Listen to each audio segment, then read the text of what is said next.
3 minutes after 10 is the time. A very good morning indeed to you. We'll begin, I think. Oh, don't forget the Burnham Optimism Barometer. That's week 4, and we haven't forgotten it yet. Something must be going a little bit wrong on this programme. We pride ourselves on the speed with which we forget things. But here we go, week 4, the Burnham Optimism Barometer. Do not send in your things yet. Do not send in the things yet. I will open the what do you call? Open the juries, open the betting at 10 past 10 this morning. You will send me a mark out of 10 regarding how optimistic you are about Andy Burnham, and we will see whether it's gone up, down, or stayed the same after 3 weeks, coming in at 8 out of 10. 8 out of 10, the kind of approval ratings that Prime Ministers can ordinarily only dream of. Except in the honeymoon period, shortly after they've arrived in Downing Street for the first time. And it may well be that the story I want to talk about first today will knock a point or two off the score that you were minded to submit. Also coming up on the programme today, we will turn our attention to the death at the weekend of the Cambridge academic, or the former Cambridge academic, Professor Jason Arday. I genuinely can't quite believe how many people who had an awful lot to say about him last week have absolutely nothing to say about him this week. But we'll do our best to rectify elements of that situation in the course of this morning's programme. And then I kind of, well, I'm not going to tell you what I'm thinking of doing at 12, because it's technically a motoring topic, but it is tickling me. No, we'll see. All right, 4 minutes after 10 is the time. How often do you find yourself thinking or hear someone else saying something that is so obvious you can't quite believe that it's resonating with you? I'd like to think it happens occasionally when you've got this programme on. I'd like to think it happens very occasionally when you've got this programme on. And it's such a silly thing that I think it was in the week before last, towards the end of the week before last, and we were trying to find a way into the conversations about climate that would feel a little fresher, perhaps, than usual, and would reflect the fact that our feelings change as the facts in front of us change. And facts, sadly, are not confined to flowcharts and graphs and temperature records. Facts can sometimes be the evidence of your own eyes and ears. I'm slightly obsessed with the way in which the post office scandal story only really captured the public imagination when it was turned into a brilliant television drama. And because the newspaper, the print media, didn't bear any responsibility at all for the scandal, they could pile in on it in ways that were not unprecedented, but which were very much out of the ordinary. You don't get the same thing with television dramas about phone hacking, for example, or other areas like the water companies, where the people that own the newspapers probably got quite large shareholdings in the water companies as well, so they're not really minded to go in as hard as they were with the post office drama. And it was only when it was turned into an entertainment that it actually achieved what journalism had failed to achieve. The journalism was there. Private Eye in particular had led the field on the post office scandals, but until that TV show started, Mr. Bates versus the Post Office, it didn't land with the majority of the country. And I found myself thinking the same thing about climate, actually, oddly. You don't need a drama. For me, that Don't Look Up thing worked brilliantly, as you know, the Leonardo DiCaprio film, because I love allegories and analogies and metaphors, and it just helped me understand human nature, rather than sitting in judgment on people who you may not agree with. You were helped to an understanding of them. And the thing that really hit me a couple of weeks ago, when I was knitting together all of these different things with you, was that we really don't like being frightened. That's the phrase. That's the catchphrase. That's the one I'm thinking of as something that is obvious. It's like, yeah, you're not going to win any prizes for that, mate. But at the same time, when you hear it, it kind of resonates a little bit. We do not like being frightened. Not properly frightened. We like horror films, some of us. We like roller coasters. We like managed fear, controlled fear. The things that perhaps thrill us the most are the things that make us wonder whether the fear is actually controlled. I remember a film called Blair Witch Project that was absolutely terrifying, because even though you were sitting in a cinema and you knew it was manufactured and you knew it was confected, something about the way the film was made you think that it was happening in real, that it was real. That's what you do, isn't it, when you're watching films? You suspend disbelief. And I mean, as a kid, I was more frightened by a film called The Devil Rides Out, which I think had Peter Cushing in it and was based on a Dennis Wheatley novel.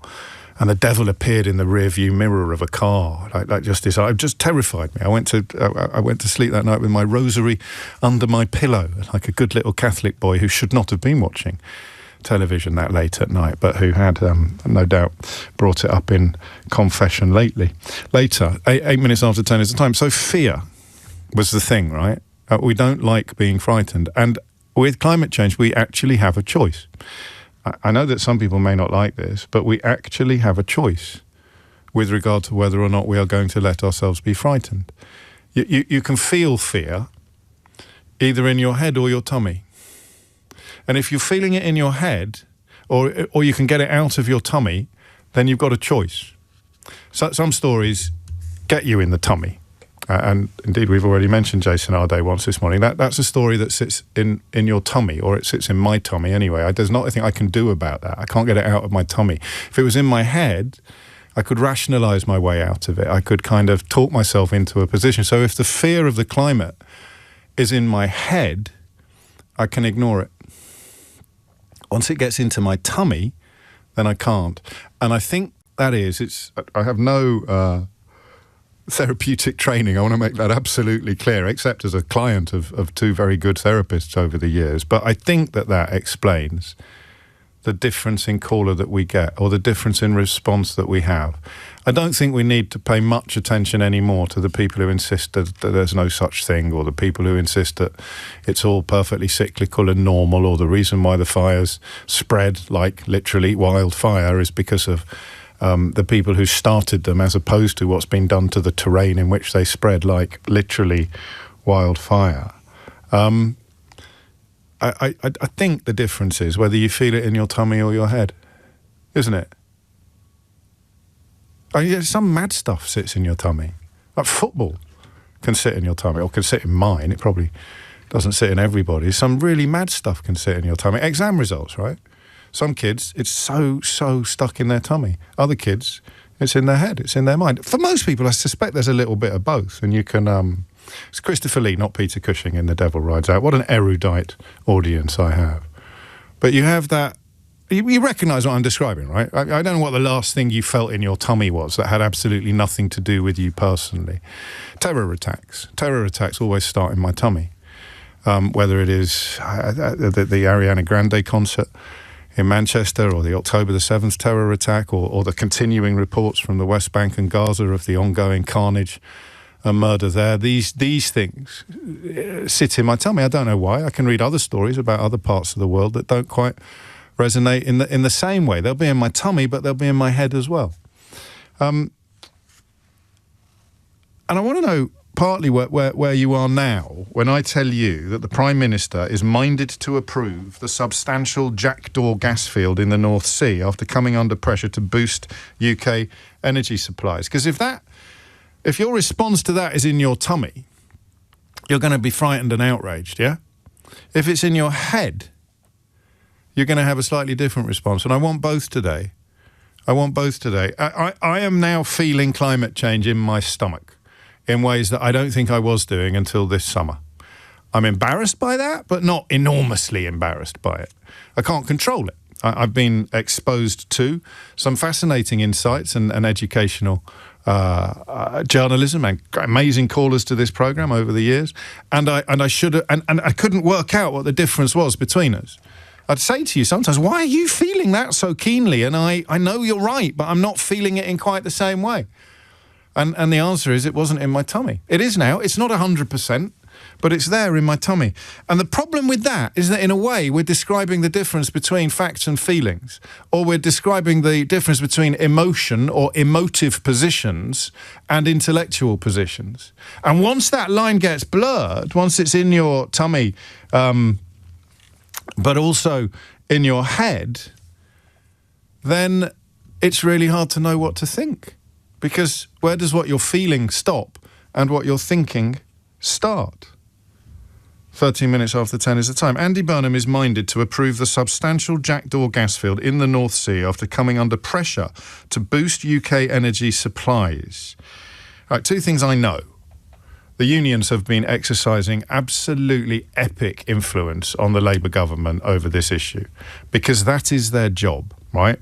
That is their absolute raison d'etre. Their job is not oddly to... Well, no, not oddly. There's nothing odd about it. If you're paying your subs to a trade union, that trade unionist's job is to protect you, to protect your job. So if you work in the oil industry or you work in gas up in Scotland and you are paying your subs to your union, it has nothing to do with anything other than your retention of your job. We talk a lot about billionaires and plutocrats making all the money out of fossil fuels.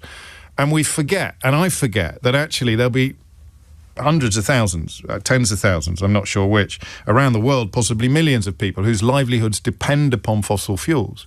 And they pay people to represent them. The oligarchs and the plutocrats pay lobbyists to spread misinformation and disinformation and to rubbish enemies and to silence criticism.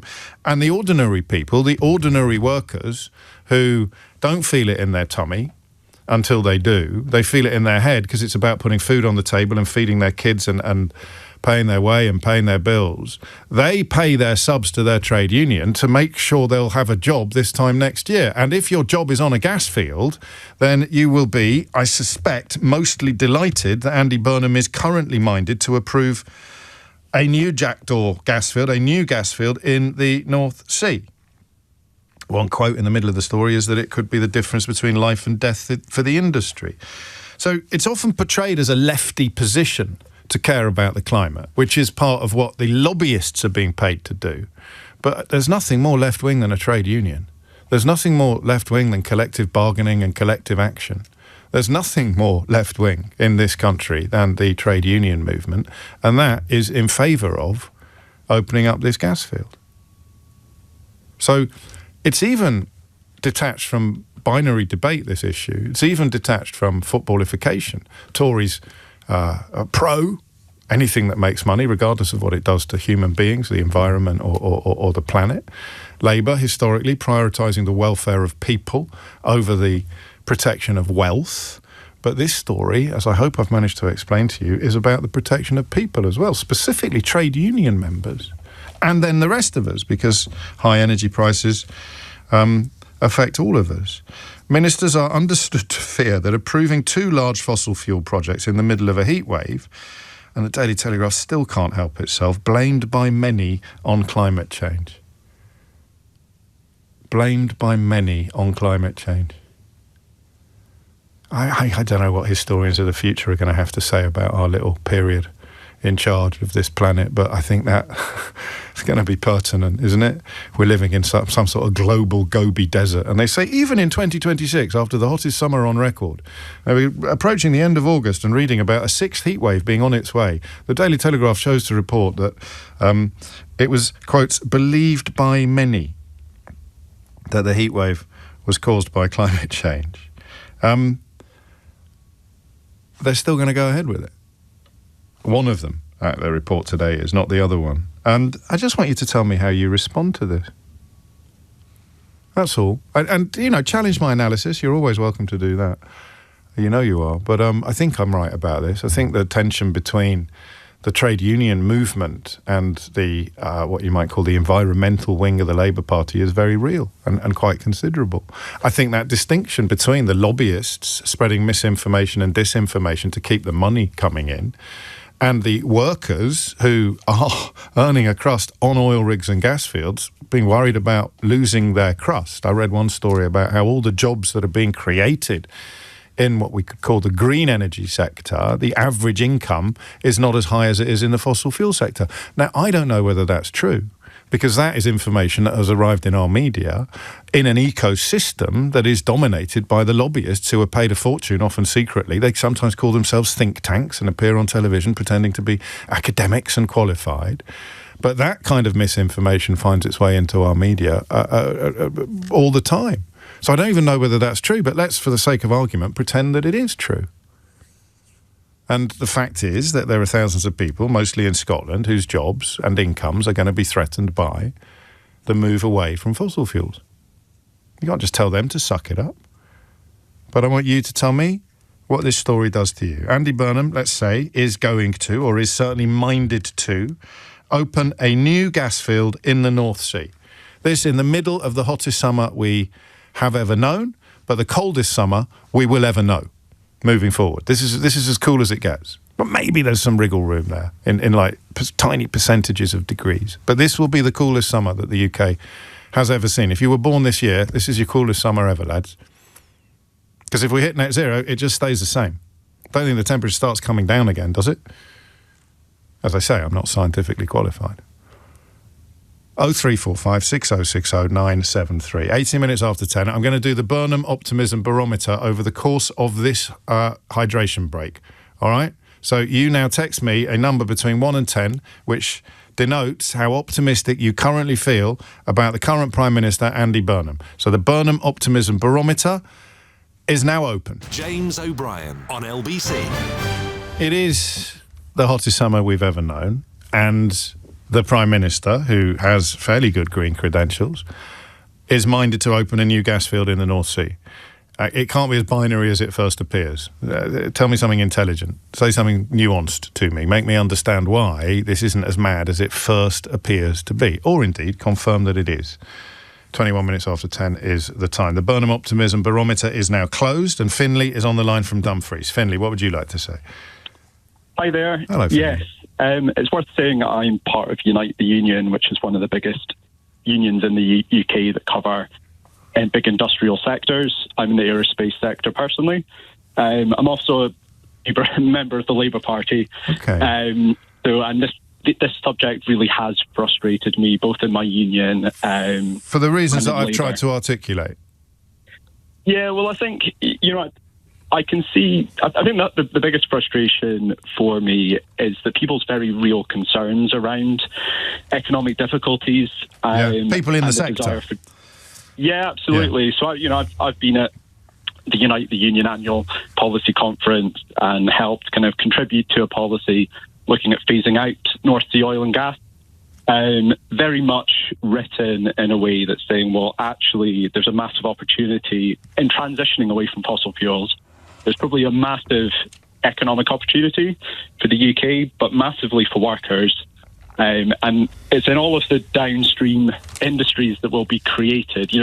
One part of this is extracting fossil fuels from the ground. Yes. But the other big part of the equation is our reliance on fossil fuels, for heating our homes, for driving our cars, for flying our aircraft, and actually moving away from fossil fuels and reducing our demand, which will mean that we need to extract less. We're not going anywhere near as fast as we need to go in those areas. They will all make our lives cheaper, but they'll also create lots of jobs for workers.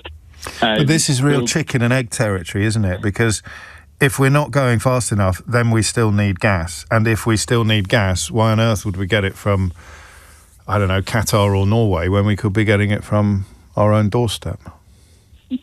Exactly, and that's why, and Andy Burnham, I think, said something along those lines of, well, if we're going to use, we will be using fossil fuels for lots more decades. But the reality is we cannot be using fossil fuels, and we need policies from his government, to be put in place much more rapidly to move us away from gas boilers in our homes, from petrol and diesel on our roads, and from jet fuel in aircraft.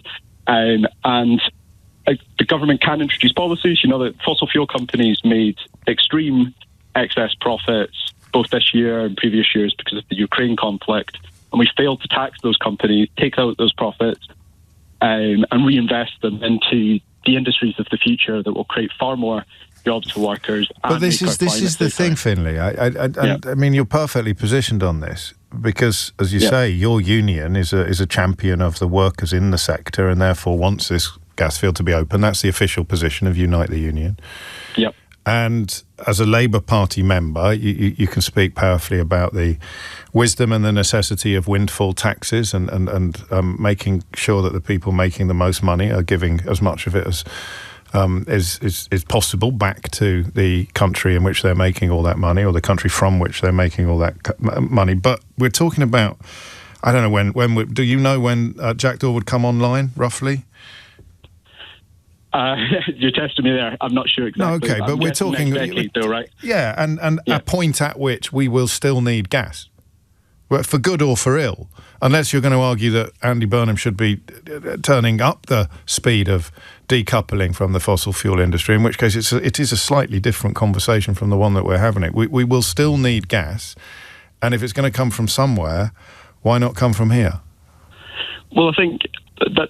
Is that defeatist? Should a politician be standing up and saying, this is kind of where Ed Miliband was going, we are heading for net zero. We cannot head towards net zero if we're opening up a new fossil fuel resource. Can we? Well, it is a collective thing. So it's a collective thing globally. And I think there's part of this is like just the UK doing it, but also we need to be going to, the COP conference at the end of this year, making that case globally to all of the countries around the world. Yeah, okay. And so the part of that's leadership. But I do think I think there's a massive failure if you make that argument and then you fail to then look round and then start implementing the policies as quickly as possible to move us away from fossil fuel, which is where the real problem is. Like, we could close all of our, North Sea oil and gas and still use lots of fossil fuel and import it from elsewhere. Sure. And actually, we do import a lot of what we use, right? And that's what financially cripples us. But the much more important part is really the demand side, and making sure we rapidly reduce demand as quickly as possible. And Max, while you were talking, has been in touch, say if Burnham was smart, he would have announced this in tandem with a big environmental package to supercharge net zero. So could that work with you? And also, I think I've slightly misrepresented the facts. The licenses are sold. This wouldn't make us like Norway. It would still be the companies that we're buying gas from other countries from that we'd be buying it from, even if it came out of the North Sea, if my understanding is correct. So there's a slightly sort of right-wing fetishization about pretending that it's ours and all we need to do is get it out of the ground. It wouldn't work like that, and it wouldn't bring down prices. No, absolutely not. That's missing from the debate. I need a better understanding of that, which is not a criticism of you. It's a call to arms for someone else to ring in. I mean, quite simply, though, just to explain that, you take fossil fuel out of the ground and it goes straight onto the global market. Yeah. So you then have to buy it from a global market. So it makes no difference whatsoever if you've extracted it. I suppose you get some tax receipts from the extraction part, but that is exactly where it goes onto the international market at international prices. So the idea that by getting it out of the sea off Scotland, we'd somehow get ourselves a little loophole or a little hack or a bargain is just for the birds. It's categorically and permanently not true. Could I make a little point on this point? You can. It's a Be really quick, complicated. Though, he says. It's a really complicated issue with lots to consider. Yes. And talking about this in trade unions and in the media and in politics, we need to inform people and allow people to understand what is a complex topic with complex solutions. One of our proposals is that we use workers' assemblies. So you've heard of citizens' assemblies, which get citizens together and they look at how we decarbonise. The problem is workers feel excluded from that. They feel like often policies are done to them. They are suspicious of large companies, vested interests, and the government as they should be. But also, they are actually failing to make a plan themselves. So something that frustrates me about our union is we're saying no ban without a plan, but then we aren't creating a plan for how to transition the North Sea to offshore wind and a bunch of other things that we could be doing at Grangemouth refinery. So I'd just like us to think we actually need to do trade union and politics differently, and I think that's a big part of this.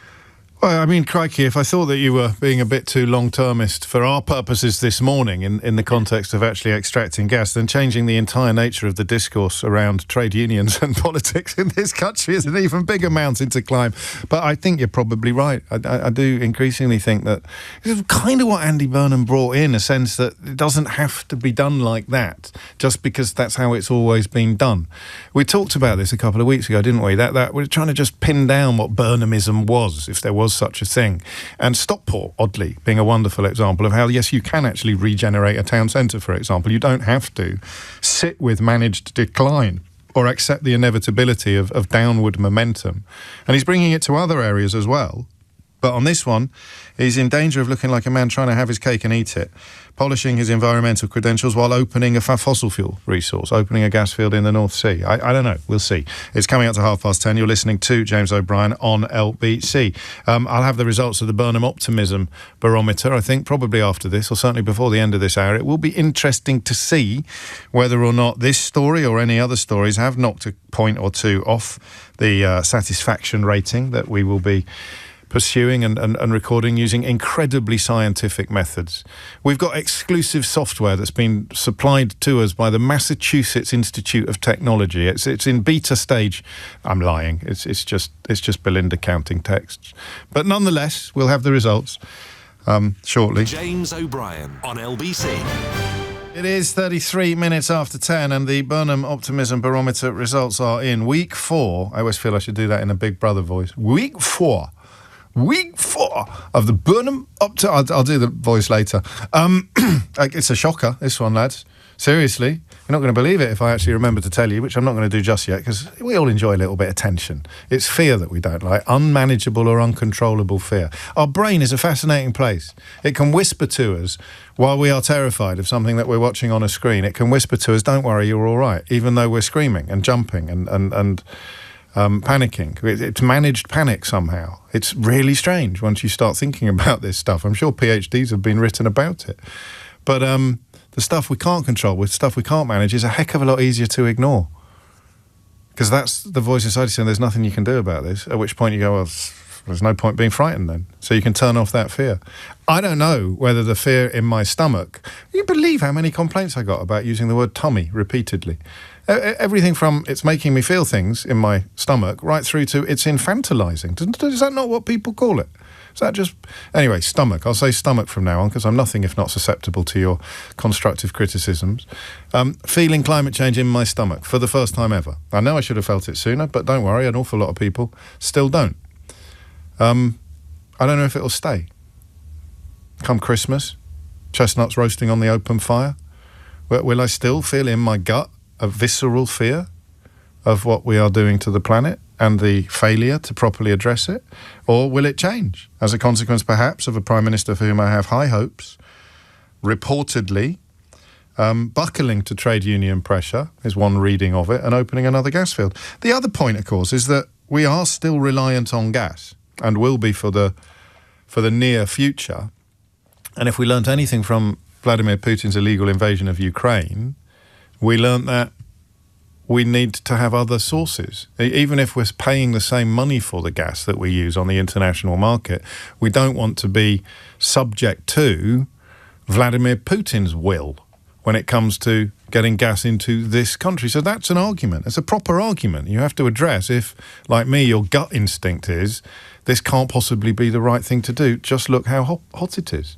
10:35 is the time. Gary is in Aigburth in Liverpool. Aigburth. Gary, what's on your mind?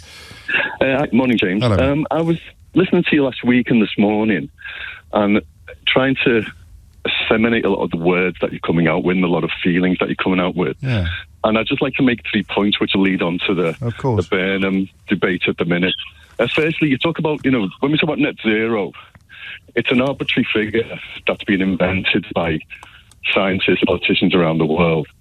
And when we get to net zero in the UK, things will be the same. They won't change for hundreds of years after because what we're doing to the planet. It's not arbitrary. It simply means that we won't be putting more greenhouse gases into the air than we're taking out.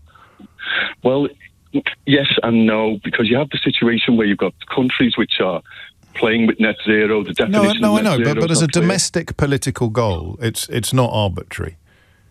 Well, no, it's arbitrary in the sense that we have defined as 2050. We could have made it 2040. No, you can say the date is... No, you didn't. I'm not having a row with you. I just remember a lot of people listening don't follow this stuff as closely as you do. So, you can say that the date is arbitrary, but not that the two words that you used when you said arbitrary, net zero is arbitrary. That's not what you meant. Well, let me give you an example.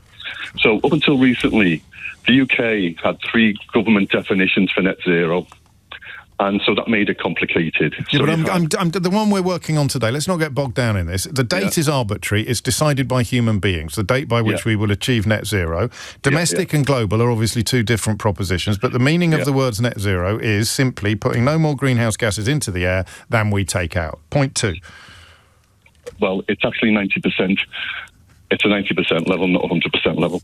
But point two is that we don't really feel climate change. We can't smell it. We can't taste it. We can't really see it. And that's where it's not deep and durable enough in our lives for people to actually want to act about it. So, the sense of things that we do seem okay. We drive, we fly, we use fertilizers. They seem all right for us because it has no immediate consequence on the way we live and feel. And even in the context of this heat wave, the fifth heat wave just come to an end, the sixth heat wave on the horizon, the relationship between this sort of slightly nebulous term climate change and, for example, driving your car is not strong enough in people's minds. What's the animal that you've got in the background? It was a seagull outside my office window. Just checking. That's fine. I didn't know whether you'd taken it under duress or something like that. So go on. Yes, I mean that's the problem. So you end up. So it's horrific what we're seeing around the world with the forest fires and the floods, etc. But in human nature, what we do is we look at it and we see it. We see it on the TV mainly, and we hear it on the radio. And then we go, that's really bad, that's awful, and then we move on to the next thing. And then we throw another shrimp on the barbie. Let me nudge you, if I may, towards Andy Burnham being minded to open a new gas field in the North Sea. Because a lot of what you're saying, respectfully, we've talked about a lot in recent weeks. I just want to nudge you towards today's news, if I can. Well, I think, it's an easy solution to a political situation where, he'll get a lot of flack from the right and from the trade unions before. Yeah. But it's not the answer. You cannot sit back and say, oh, we'll just put a little bit more carbon into the atmosphere and everything will be okay. And we carry on as normal. There has to be some type of impetus, some type of... Is the argument not... This is the same amount of carbon that we'll be putting into the atmosphere, but we will be... And we won't save any money by buying it from the people who hold the North Sea licenses, but we won't be vulnerable to world events like Vladimir Putin invading Ukraine or the Strait of Hormuz being closed as a consequence of Donald Trump's intergalactic idiocy. Yeah, I mean, but no, you've got to respond to that. That's a fair point, no? No, it is a fair point, but it's the markets that you mentioned before about, it's not a Norway model that we have here. It's a private sector model based in the UK, and they're still at the behest of the markets around the world. The oil prices going up and down, gas prices going down. If Burnham had any sense, and I know there's been talk about this before, but he should try and decouple the electricity price from the gas price. And that is a big difference because you've got, we speak to energy companies around the country and they are making millions out of their renewables but are being paid the gas price, the total energy price. And if you can decouple that and do what they do in France and in Spain where, the price for electricity in the summer is like 80 times less than ours on the market, that's because they've got a decoupled system from gas and electricity, and we don't have that. And I know there's been talk about it, but there's been pushback from the right and from the oil and gas companies, and that then puts it in a sticky wicket because they've got a bigger voice than most people in my position and yours who fight, will not give up, thinking about how can we amend and change these things going forward. So, I mean, the problem I have is the same problem that I had with the last lad, is that, yes, you're obviously opposed to the reopening of the gas field, and in my guts, so am I. Or not the reopening, the opening of the gas field, but it will meet a need that is going to be in place regardless of what happens in the next 10 years. And we can all pray to whatever God we believe in that net zero edges ever close, but it isn't going to. We can't suddenly turn off energy supplies and switch them to something else overnight. It's an incremental process, which is why they set deadlines, if you prefer, arbitrarily, like 2050. And everything you've said is ignoring the fact that we will, whether we open this or not, continue to use gas. So why not use gas whose supply is more secure than the gas we're currently using? Because, first of all, the two fields in the North Sea, one is not a gas field, one's an oil field. I'm talking about Jack. Generally, sorry, Jack. Okay. Well, it's not an excuse just to say let's just carry on in the next 10 years. No, I know, but what's the alternative? The alternative is for us to use less gas. but the government had in their manifesto to be. I sense you're dodging the point that I'm making. No, James. So what do we use instead of the gas that we're going to use?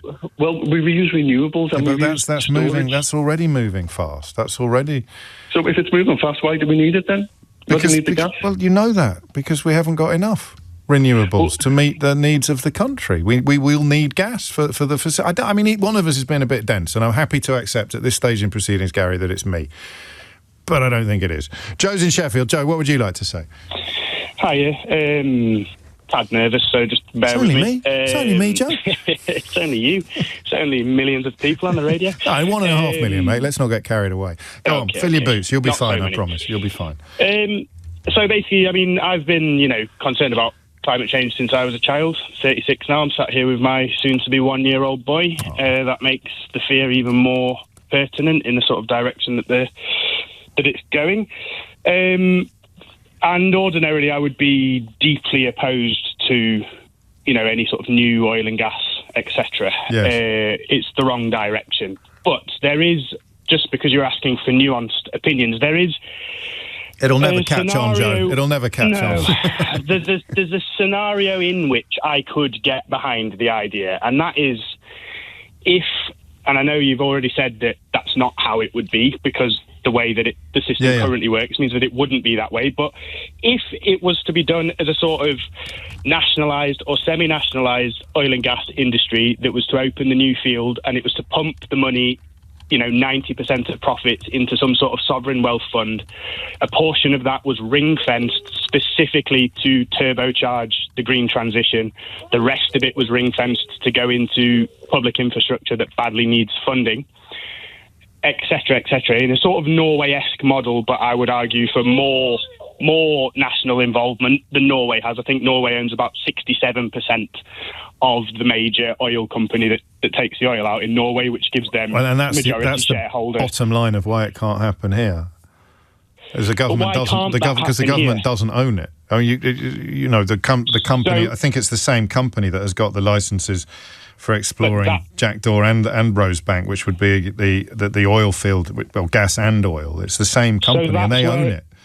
That's where I disagree, then. But they do. You can say they shouldn't, but they do. But so don't give them a license. Then you're a communist. Maybe. No, I mean, it is. Well, we don't. The North Sea tax receipts that we receive are already factored into current public spending. They're not saved for future generations like a sovereign wealth fund would be. And also we're running a massive fiscal deficit in this country at the moment. So it would be like having an enormous overdraft and a savings account with less in it than your overdraft was. Do you see what I mean? These are the reasons why. So then you can decouple energy from other elements of our economy. And it would involve renationalising currently privatised companies, and that costs a bloody fortune, mate. Well, does it cost a fortune? Does it cost more than continuing to pay their shareholders in perpetuity? Listen, I'm saying this. No, you are, because you're talking about confiscating assets from private companies and renationalising. Yeah, well, okay, there are some elements of my thinking that may. I like your thinking. I don't disagree with you, but you never get it past. Of communism, but there's a whole bunch of what comes under communism that I also don't agree with. So I would not personally label myself as a communist. No, nor would I. Just to be clear, it was banter, mate. It was light-hearted repartee. But I mean, with that tiny little kernel of because I'd be the same. I don't see why we can't confiscate some of these. I'd start with the water companies, and exactly. And you put the energy companies in exactly the same position. But I suppose the first comeback would be: how would you feel if they nationalised your house, or how would you feel if anyone started talking about? I'd be over the moon if they nationalised my house, because I'm in a private rental and my landlord's a nightmare. So I would be absolutely over the moon. I don't know what you were nervous about. You've done me like a kipper. I mean, yeah, like you said, the water companies, that needs dealing with. Gas and oil, that needs dealing with. Like, we cannot continue in this country to blame immigrants for everything whilst bleeding money to corporate shareholders every single turn.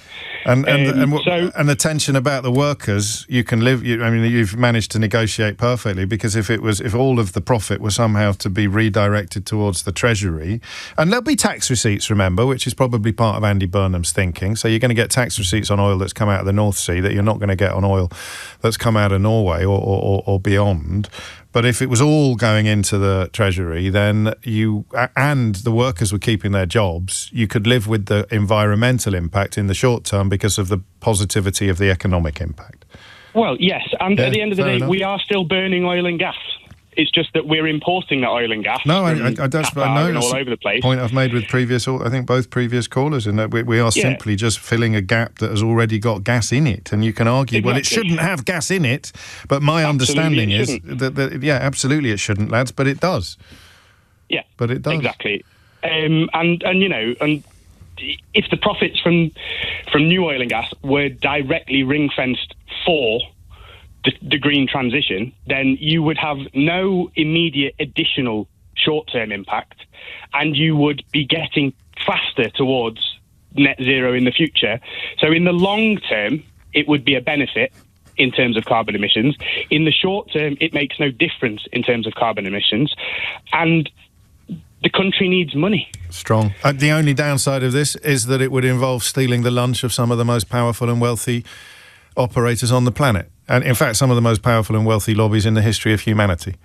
Well, yes, which is the issue. But at the end of the day, we had Andy Burnham and... Oh, go on. But at the end of the day, I think you're going to say at the end of the day, we keep talking about how Andy Burnham is determined to do things differently and not to accept that just because we've never tried this before, we wouldn't try it again. I mean, the history of renationalisation is far from uncontroversial and indeed far, but that's down to human beings quite often, as opposed to the principle of renationalisation. Sometimes the people who have done it have been less than honest. But yeah, I mean, if you're looking at this story and thinking, well, why can't we own it? And then you think, well, you can't own it. Of course you can't. Then I'm afraid Norway is a whopping great challenge to your preconceptions and prejudices, as Joe rather brilliant. I don't know what you were nervous about, as he's brilliantly articulated. 10:49 is the time. James O'Brien on LBC. It's 10:52. You are listening to James O'Brien on LBC. A simple question, but as you say, not necessarily simple answers. I love this message from James, another James. Have you noticed the correlation between the callers who say they're nervous when they call in, James, and the ones who then end up talking the most sense? There's a lot to be said for self-doubt. Isn't there just, James? If I ever develop any, I'll let you know. I'm kind of joking. Of course I'm joking. Don't look at me like that, Keith. You're right. It is. I mean, and it's even rarer for a man to do it as well, but very often the person who expresses nerves at the outset turns out to be among the best contributors of the day. And I mention that only to encourage you to ring in if you think it's not your thing. It's not something that you're normally likely to do. 10:53 is the time. When do you want the results of the Burnham Optimism Barometer? Do you want them now? Or do you want them immediately after the 11 o'clock news? Because you can have too much of a good thing. You can have too much tension, too much teasing, hooking, without delivering. Shall I do them now, or shall I do them just... I'm going to do them just after the 11 o'clock news. Well, no, because I'll forget. I'll do them now. Right, are you ready? We got any music yet, Keith? No. I'll do them... Imagine if Emily Maitlis had come up with this idea. It'd probably have its own studio by now. You'd have, I don't know, we'd get Dan Snow in to emulate his to emulate his dad, Peter, and we'd have a swingometer, we'd have all sorts of things. It's just me here. Belinda's counted all the texts, and the Burnham Optimism Barometer currently stands at... Can we even have a drum roll? Have we got a drum roll? No? Okay. Emily Maitlis would have a studio, wouldn't she? This was her idea. But on the news that she'd actually have a live drummer, and she'd probably have... Who's the most famous drummer in the world? Ringo Starr's still alive. She'd probably have Ringo Starr in the studio doing a drum roll for her announcement of the Burnham Optimism Barometer, if it had been on the newsagents. But here it is. 9. It's gone up. So 3 weeks at 8, 888, and now it's gone up to 9, which might mean that we're becoming a slightly self-selecting class. Because I think mine has probably stayed around where it was last week. I can't see much reason why it would have gone up. And you know, if things carry on like this, we're going to have to end up turning it into a phone-in, aren't we? Why has your Burnham Optimism Barometer score changed this week? Why has it gone up or down? 0345 6060 973. Wynn's in Horsham. Wynn, what would you like to say? Good morning, James. Hello. Yes, after your previous text, I think I'll say I'm nervous. Good, very wise. You'll be brilliant. The other thing I'll say is that I would have given Burnham 6 today. Fair enough. The news. The news about. I don't want you to start a new craze. It is a very self-contained and ring-fenced phenomenon, the Burnham Optimism Barometer. So that is the final contribution until next week, Win, when you must remember to text in your score. But go on. What made you pick up the phone? I decided to pick up the phone. I'm probably a bit older than a lot of your callers, so the miners' strike of '84 was quite etched in my memory. I was a member of the Labour Party then. Yes. And I remember how the party really made a mistake. We got the mining industry at that time, if you looked at it rationally, at least half the pits were getting worked out. It was costing more and more to get the coal out. A logical thing is they needed to be closed. There were viable pits, but because we got into the situation where we backed the workers, which is the right thing to do, obviously, and also the workers, the miners were led at that time by Arthur Scargill, who was very vocal, had a lot of support on the left, particularly on the left of the Labour Party. We went all out to back the NUM. Now, because of the emotional heft of supporting the miner. Yeah. And I can explain how that went, and it wasn't just within the Labour Party.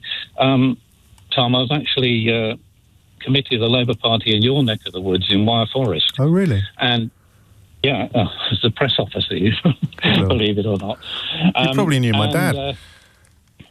I doubt it. I only got as far as sending things to the Kidderminster Shuttle. Oh, okay. Well, he did some shifts there, actually, at the end of his career, just because he was getting so bored. But he was the Midlands correspondent on the Daily Telegraph at the time. So the miners' strike in our house was very much a real and present phenomenon, constant. And I hardly saw him for a year in '84. But anyway, crack on, Win. Yes, so officially the party supported, but there was this tension between the leadership and Arthur Scargill. Things Arthur Scargill was saying that, there had been an election the year before. Thatcher had won landslide.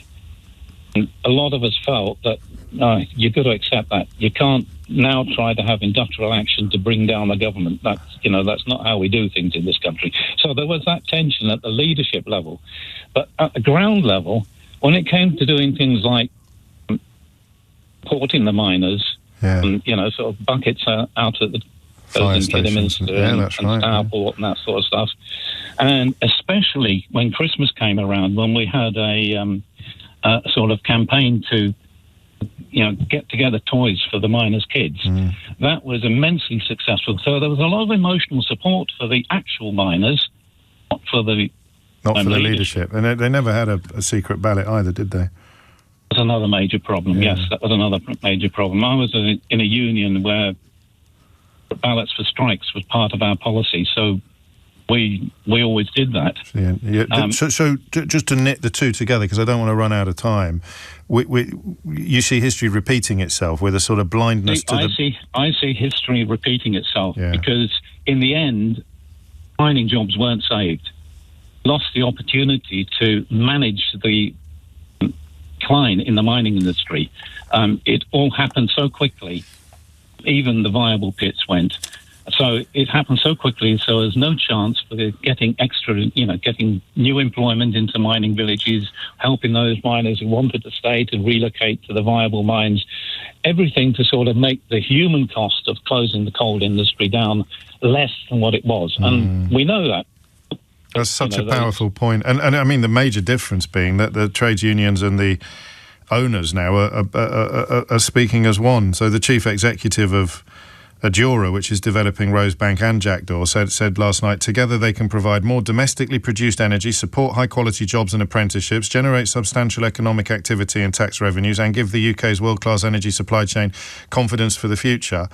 Up to which your response is, that's all well and good, but the direction of traffic is towards net zero. So what's the point of being an apprentice in an industry that is going to be over in 30 years or 20 years? It's not just that, but our fields in the North Sea and off Scotland are depleting.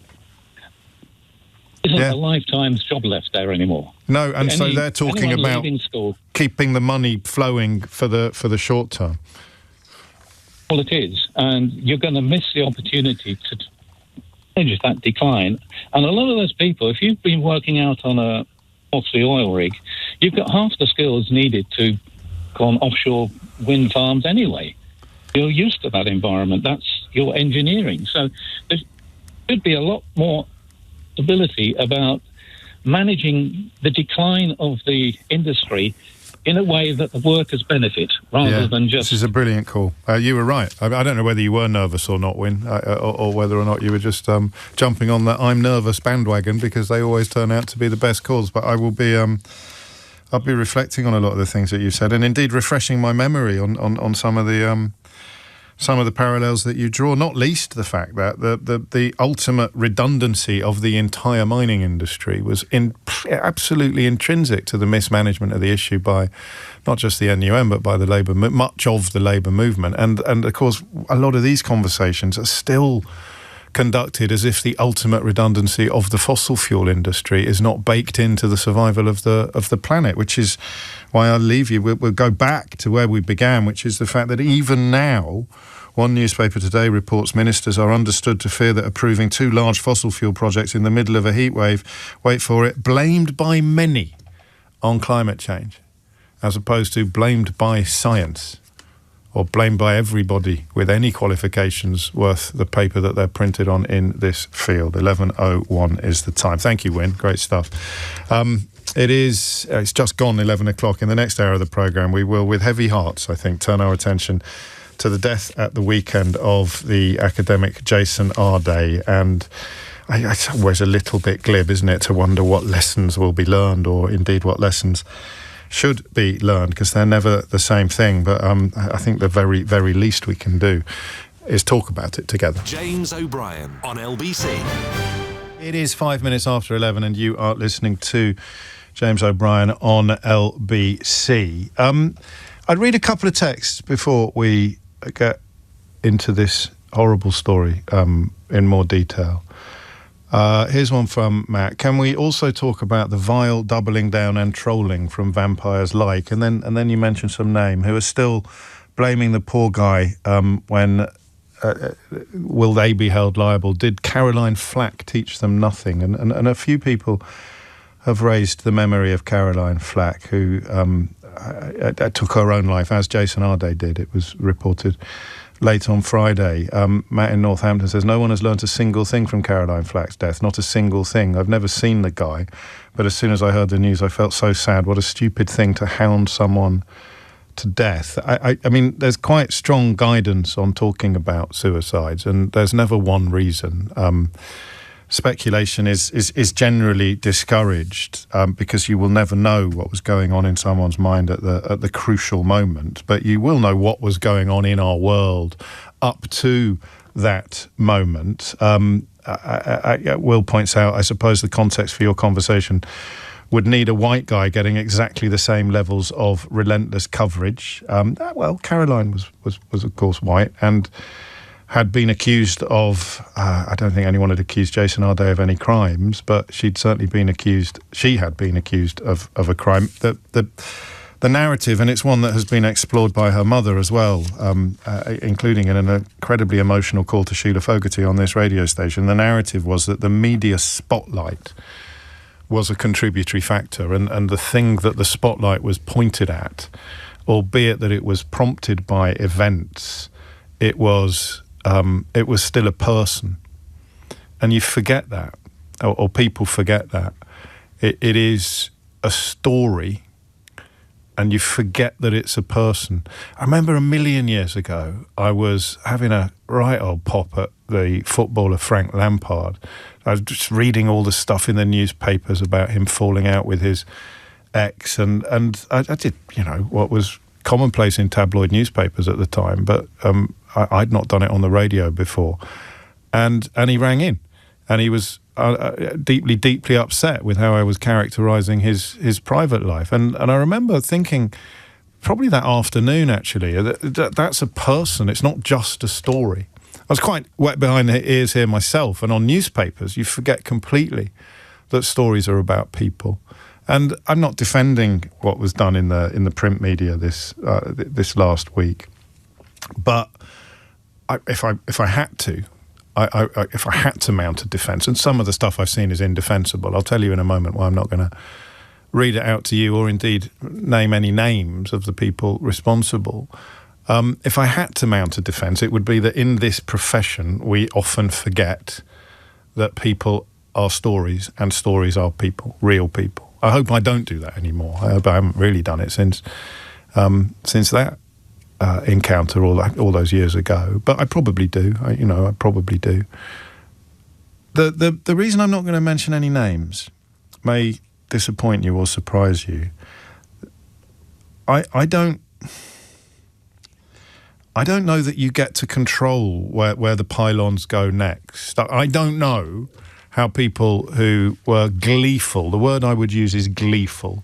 I got sent a lot of examples over the weekend of people who were absolutely gleeful in their coverage of the mounting accusations and allegations against Jason Arday. The central one, that he'd plagiarised his PhD thesis at John Moores University. I think I told you a week and a bit ago that I'd seen elements of the investigation into that, and that not only was he exonerated in that inquiry, and I can see why there are calls for a more independent inquiry, but actually the culpability was in large part self-directed. It was directed back at Liverpool John Moores University for a failure to properly supervise or to accommodate his special educational needs. That was missing from the story from the very start.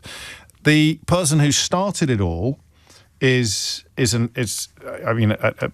white supremacist, someone who believes that there should be or there would be no black people in academia if I don't know, diversity, equity and inclusion programs hadn't existed.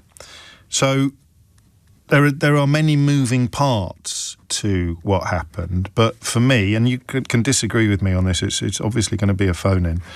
03456060973 is obviously going to be the number. It is the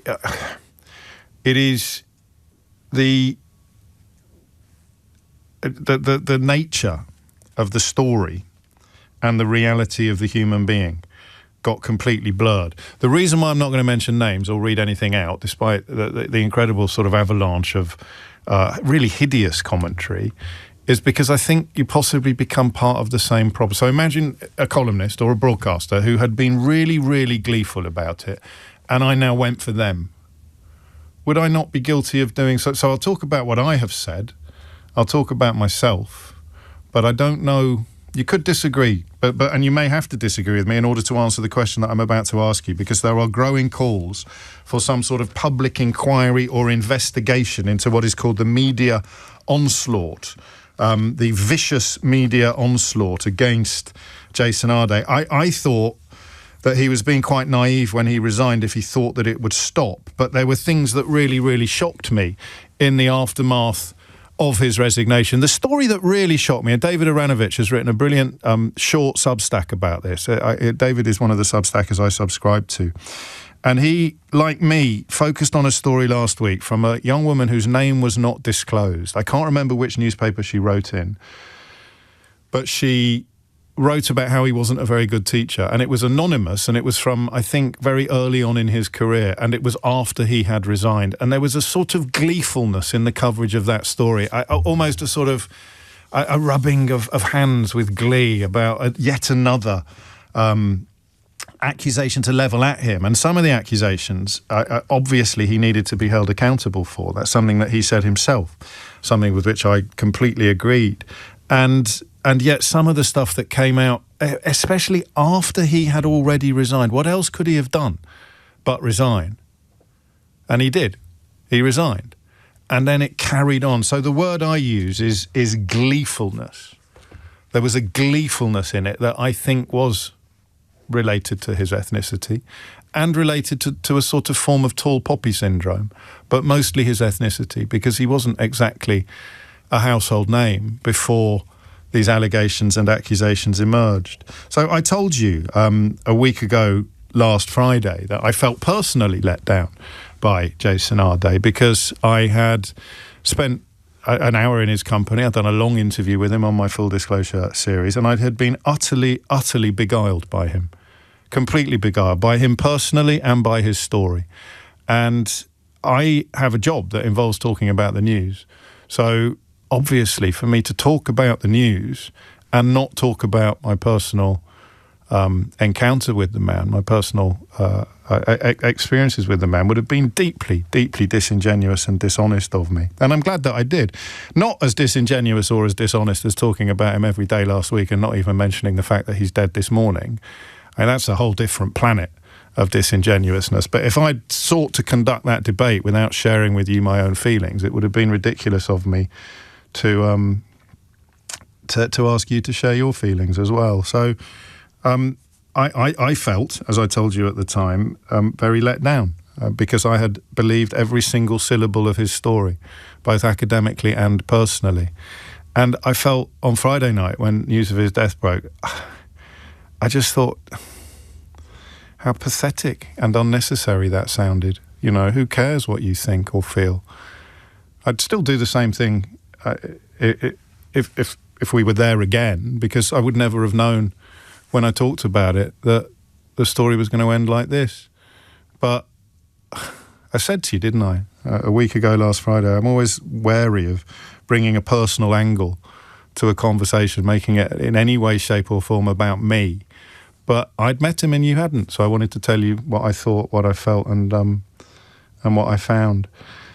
And the only person whose name I have put into the sphere is the racist who started the witch hunt, because it was a witch hunt. Again, I said to you a week last Friday, it was a witch hunt, but then they found some evidence of witchcraft, for want of a better phrase. They found things that he needed to be held accountable for.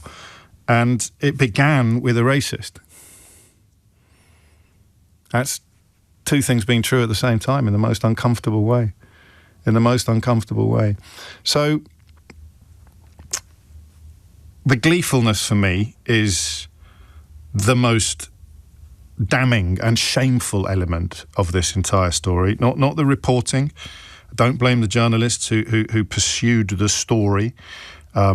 The gleefulness of the commentary is, for me, the thing that we're looking at here. And there are parallels to be drawn there with Caroline Flack. This is my position, and I'm going to invite you to disagree in a moment. He resigned from his position, and the gleeful witch hunt continued. If anything, it gathered pace. Every single element of his backstory, much of which it appears to be worthy of further investigation, but every single element of his... Does it actually appear to be worthy of further investigation? You know, I'm not a fan of whataboutery, but Ian Duncan Smith's CV was found to contain all manner of embellishments and exaggerations, and it didn't stop him being leader of the Conservative Party and a putative Prime Minister. You have a kind of, what would the word be? A grim acceptance that this is how the world works. You know, this is how the media works. The nature, once a sniff of blood is in the water, the nature of the sharks is such that I don't know that any investigation under the sun would change anything. I think Simon Baron-Cohen, who spoke very powerfully about his friend Jason Arday at the weekend, is right when he says that the investigation at Cambridge should continue. But what on earth will we do with the finding that he hadn't plagiarised his PhD if that turns out to be the case? If the original allegation turns out not to hold, what do we do with that info? Probably never talk about it again if you were one of the people displaying glee. So, what exactly would the point of an inquiry into the media onslaught be? That's one of the headlines today. It's a call from a very honourable man, Simon, now Lord Woolley, who's the principal of Homerton College, Cambridge. He's described the most horrendous, toxic, vicious witch hunt before his death. And remember, my background is in newspapers, and I used to be one of those slightly ghoulish individuals that argued that if you are in the public sphere, if your public life had if you'd pursued a public life, a public profile, a public reputation, then the price you paid for all the benefits that brings is scrutiny and is criticism and is critique. And a large part of me still believes that to be true. But there was something about last week's coverage that just felt way too much, didn't it? And for me, at least, the entry point would be the gleefulness. The entry point would be the gleefulness. So as he said himself, he needed to be held accountable for some of the claims that he'd made, as I said myself. Having believed every single one of those claims, very, very unquestioningly, I felt very silly. And as I'm saying to you now, me feeling silly seems to be an utterly irrelevant point, given what happened on Friday night. So make of that what you will. The phone lines are open, 0345 6060 973. I would remind you that the Samaritans are available 24/7 if any of these issues affect you, and that their number is 116123. The facts of the story are pretty much well known to you. The gleefulness of the coverage is, I think you'd agree, the reason why many people are calling for an investigation into how the media behaved. The media that behaved most badly will either double down on what they've done or go completely silent. There is no real, I don't think you'll ever be hearing any a self-reflection or self-blaming in that kind of corner, where the gleefulness was. That just involves either staying silent and never talking about it again, or doubling down. And the reason why I don't think it is appropriate to go after individuals. I even thought twice about sharing some footage at the weekend of the bloke who got fired from Cambridge, who started all of this, the racist who started all of this. I even thought twice about sharing footage of that, but they released an interview on the morning after Jason Arday died. So, I mean, that is, to me, a request for attention. But, that kind of pressure can break people, whatever side of an argument they're on. I think it broke Jason, although I can't obviously speculate with any certainty about the straws that broke camels' backs. But I wouldn't sit here if the bloke who had started the witch hunt also ended up in a state of deep emotional distress and contemplated going down that path. We all, in some ways, put straws on camels' backs. We all do.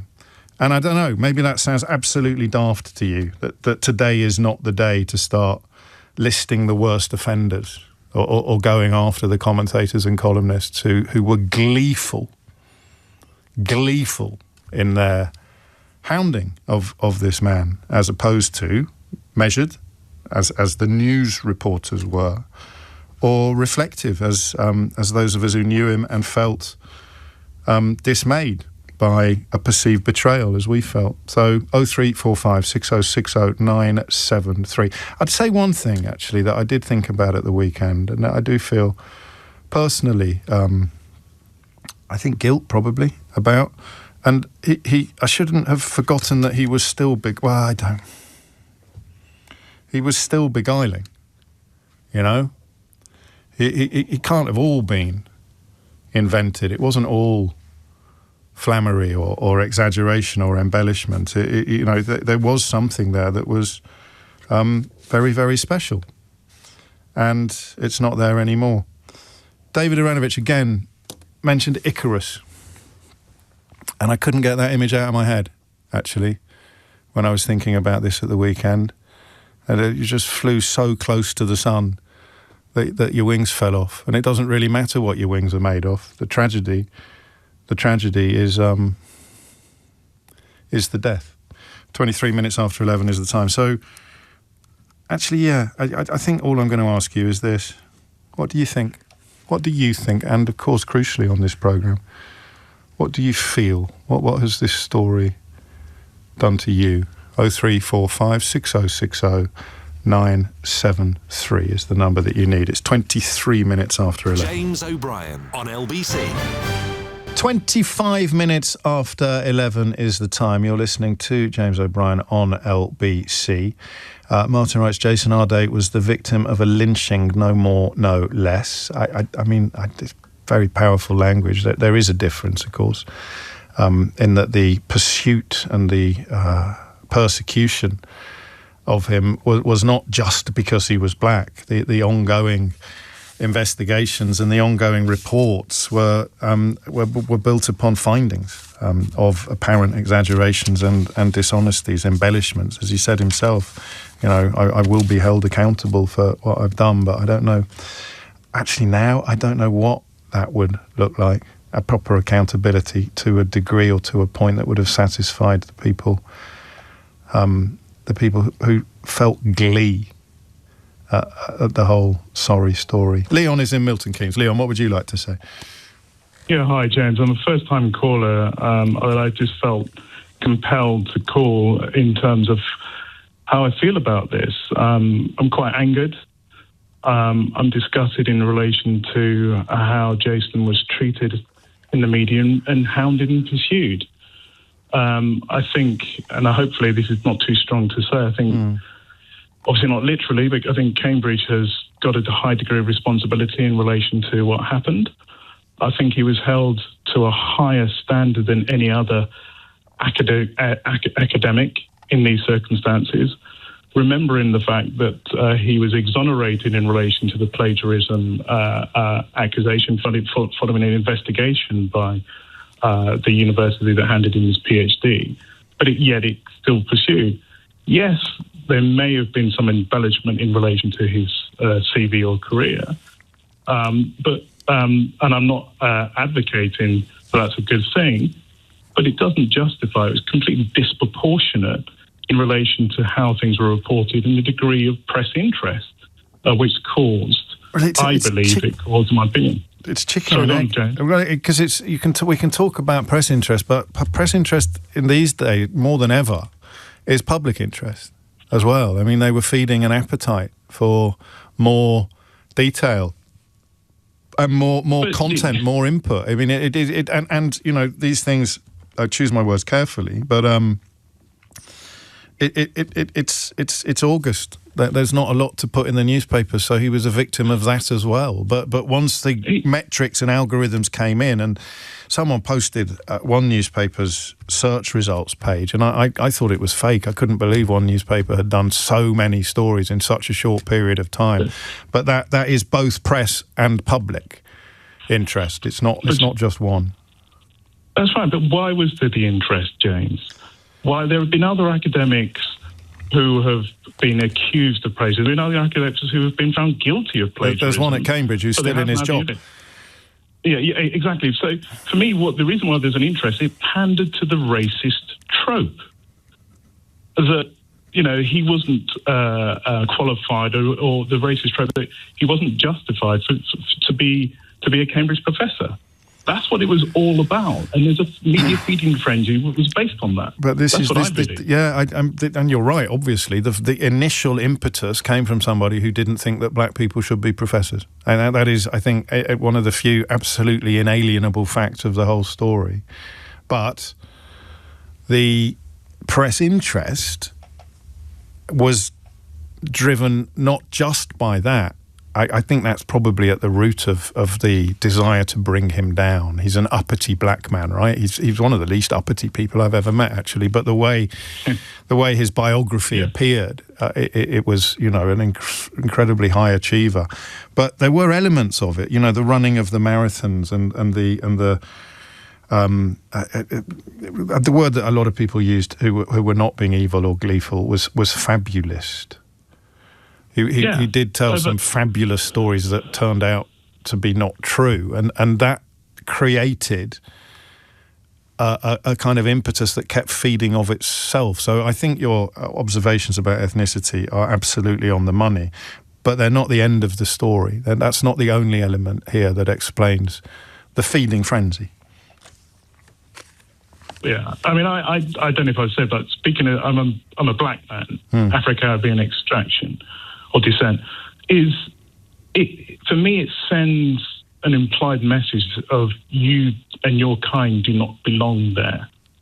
You don't belong there. And it was, and the press were conspiratorial in relation to effectively feeding that message to the community, to people of my ethnicity. And that's what I find disappointing. It's only now that there's been a little bit of focus in relation to the origin that this is all started by a racist. Well, I knew that I knew that from the start. It's why I was drawn to the idea of the only reason in that first moment where you'd think that he was not being completely honest with you was if you thought that he can't be this because he's black, and that's what they thought. Yeah. That's what they thought. Yeah, I knew that from the start, and I know you did. But in terms of, for example, people who have not of my ethnicity of a different colour.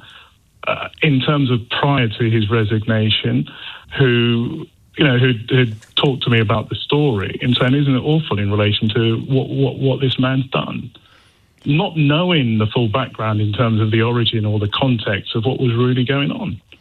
And unfortunately, the Daily Mail readers or certain other papers don't get that nuance or that particular detail.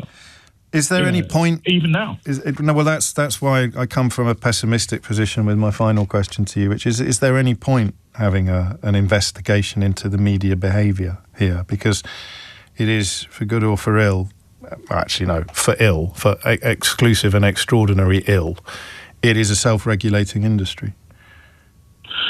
Yeah, and that's what needs to change. I mean, you've had the Leveson inquiry in the report. It needs to change. Otherwise, you're going to get more of these. Yes, this happened to have I won't even call it a backdrop. It's kind of it's front and centre, the racist trope. But there'll be other Caroline Flacks, there'll be other Jason Hardys, unless there's a change. I don't even know what a change would look like. I don't know enough about other countries, but I mean, it can't be that this is the only way that a media could conduct itself. Leon, thank you. It's 11:32. You're listening to James O'Brien on LBC. James O'Brien on LBC. 11:35 is the time. You're listening to James O'Brien on LBC, where we continue to contemplate the tragedy of Jason Arday, accused of plagiarism, found not culpable of plagiarism by John Moores University, and subsequently subject to what one friend of his, Lord Woolley, described at the weekend as a horrendous, toxic, vicious witch hunt. I would argue very few of us would withstand. And that's why I'm not sure how healthy it is. You're getting quite cross with me about this, but I'm not sure how healthy it is to do hit lists of people who've been particularly vile or particularly gleeful or particularly vicious. It is a time for self-reflection, or reflection at least, for anybody who has a public profile and who weighed in on this conversation, myself included. But the idea that the media can somehow change as a consequence, or that some form of investigation is necessary, I don't know. I just think it is a little bit, shall we say, overly optimistic. What do you take away from this story? And remember, not for the first time, I am probably maybe not be neurotypical, but I'm very much a white man. So there are elements to this story that I can only ever have empathy for. I can never actually walk in those shoes. I can never understand what it's like. Please ensure that Jason's neurodiversity is part of the conversation, says Beatrice. Yes, there are many issues, including skin colour and how that's seen as race and is discriminated against. But as all people diagnosed with autism reach a threshold of being at risk of trauma, high risk of suicide, and a risk of being a vulnerable adult, it is also key. Hard, perhaps, for some people to see such extraordinary achievements and vulnerability in the same space, but Beatrice is obviously correct. That idea of comparing his experiences to other academics is being raised by a few people, including Scott in Leeds. And I mean, the problem wasn't the original accusation of plagiarism. It was what happened when that accusation of plagiarism, which may yet be found to be completely untrue. The investigations conducted so far by Liverpool, John Moores University and Cambridge University did not find him culpable. That's a matter of record. But what it did was start a ball rolling, and that ball led to places where there was a need for accountability, where there was apparently evidence of untruth and exaggeration and embellishment. So it's not quite that simple, Scott, I don't think. Well, I suppose it is in a way, because I don't know what else the Cambridge professor who has been found culpable for plagiarism, I don't know what else I might find if I got his CV and went through it line by line.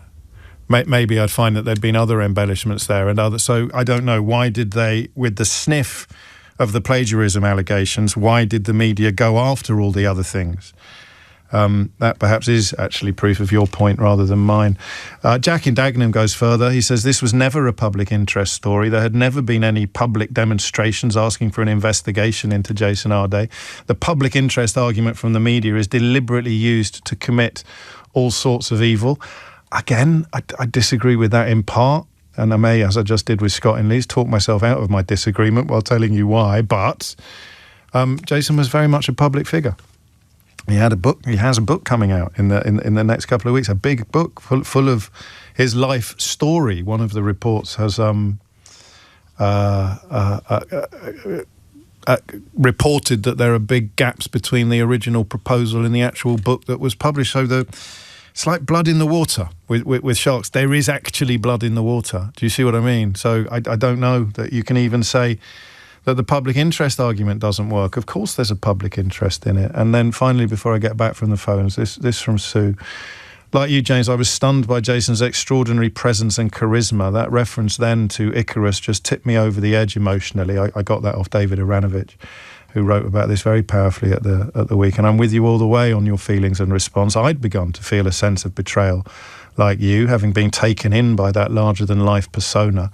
My heart dropped like a stone as we were sat discussing the issue over a meal on Friday when, coincidentally, the news came through.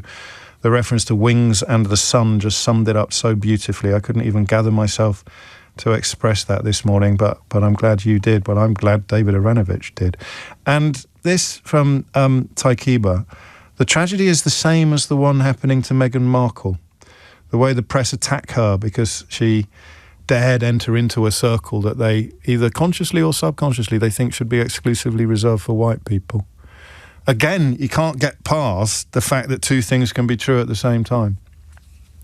Racism is real. It was a huge driving force in both the beginning of this story and the pursuit of Jason Arday. But once the pursuit was underway, they found things that needed to be reported, that were bound to be reported, that were always going to be reported. And doesn't make it any less disproportionate, but it doesn't make it unjustifiable. I wonder where the line is for you between justifiable interest and unjustifiable interest. For me, it was glee. It's a bit of a cop-out maybe, but for me it was just glee.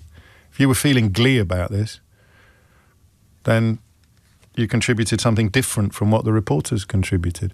But then, what if someone you really didn't like got into an awful lot of trouble? You'd feel glee. The problem with that is none of these people knew Jason. There was nothing there not to like.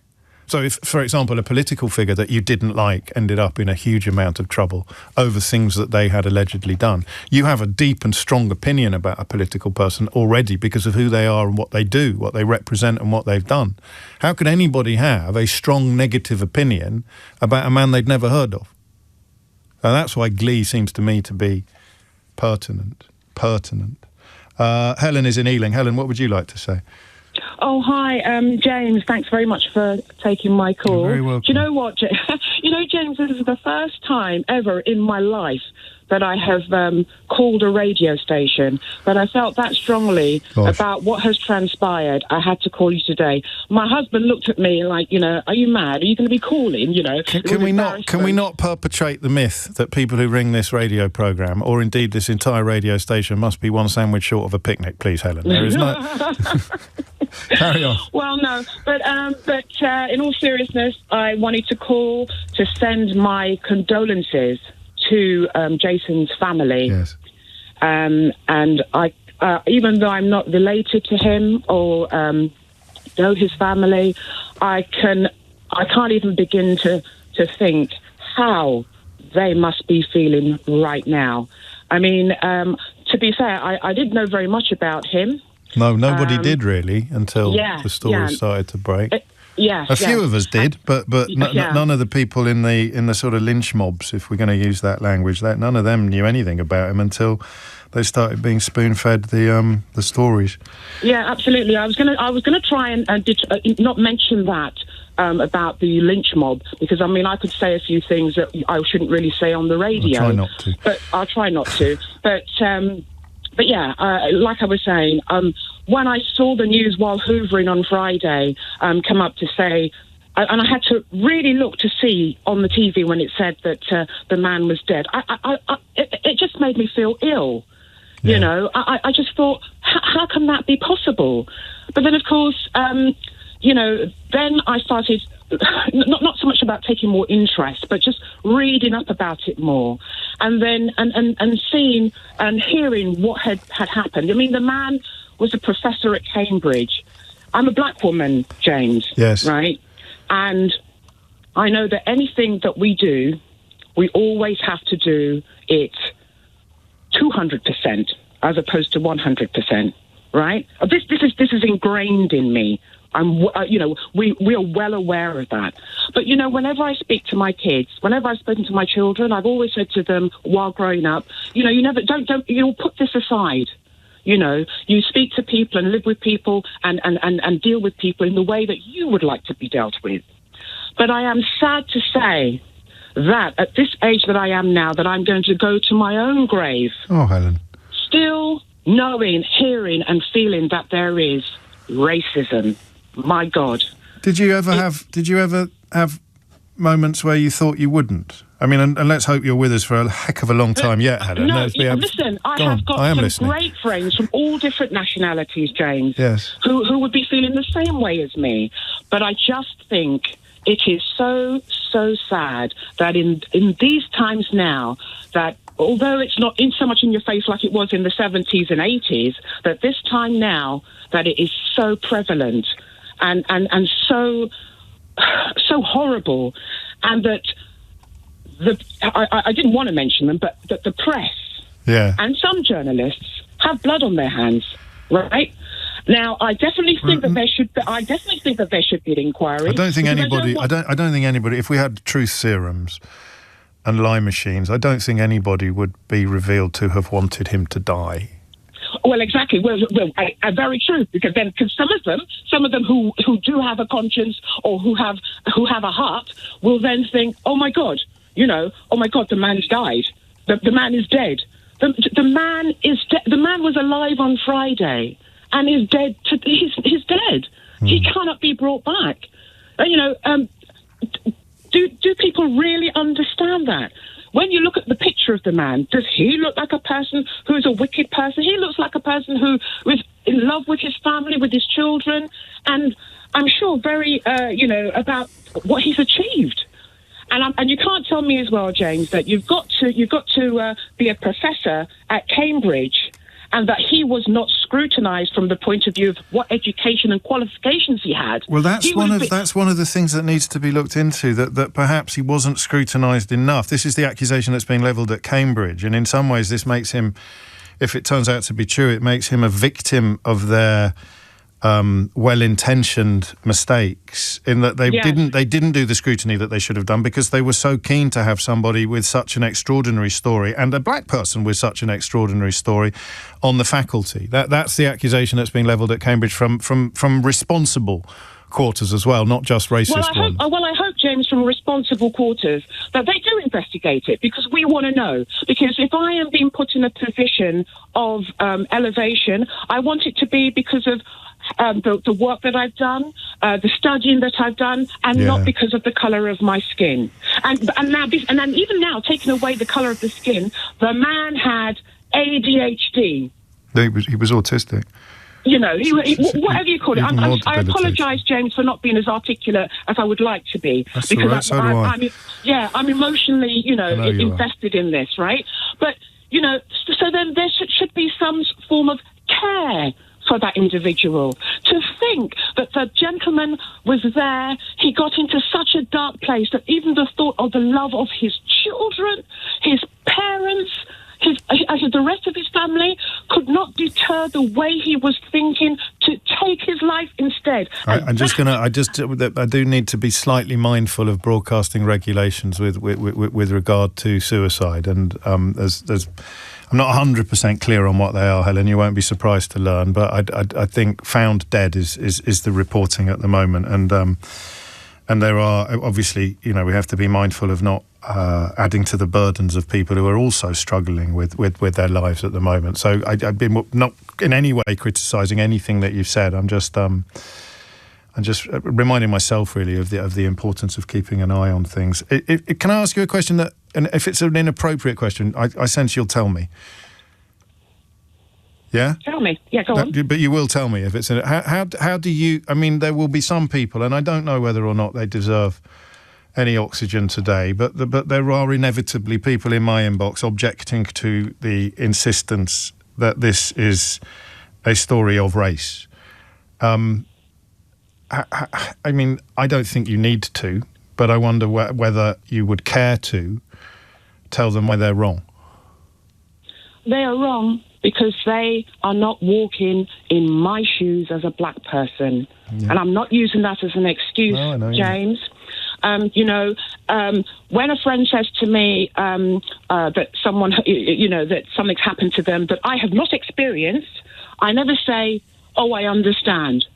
I try to be empathetic, to sympathise, but I can't say, "Oh, I understand," because I haven't experienced it. And to me, that's just normal. If you haven't experienced something, how will you know? You can give an opinion, but you won't know what it's like, how it feels, Yeah, I do know.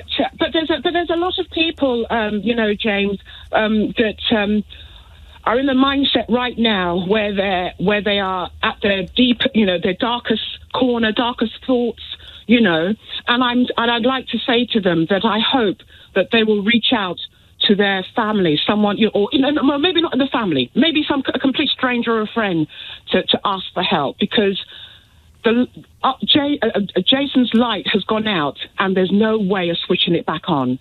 And, and again, I want to send out my love and condolences to his people, because I can't even begin to imagine what they're thinking, feeling, because they're thinking, that they were unable to help him. And they'd had 3 or 4 years of this. Well, I mean, some tactics deployed were probably wrong in retrospect, getting very, very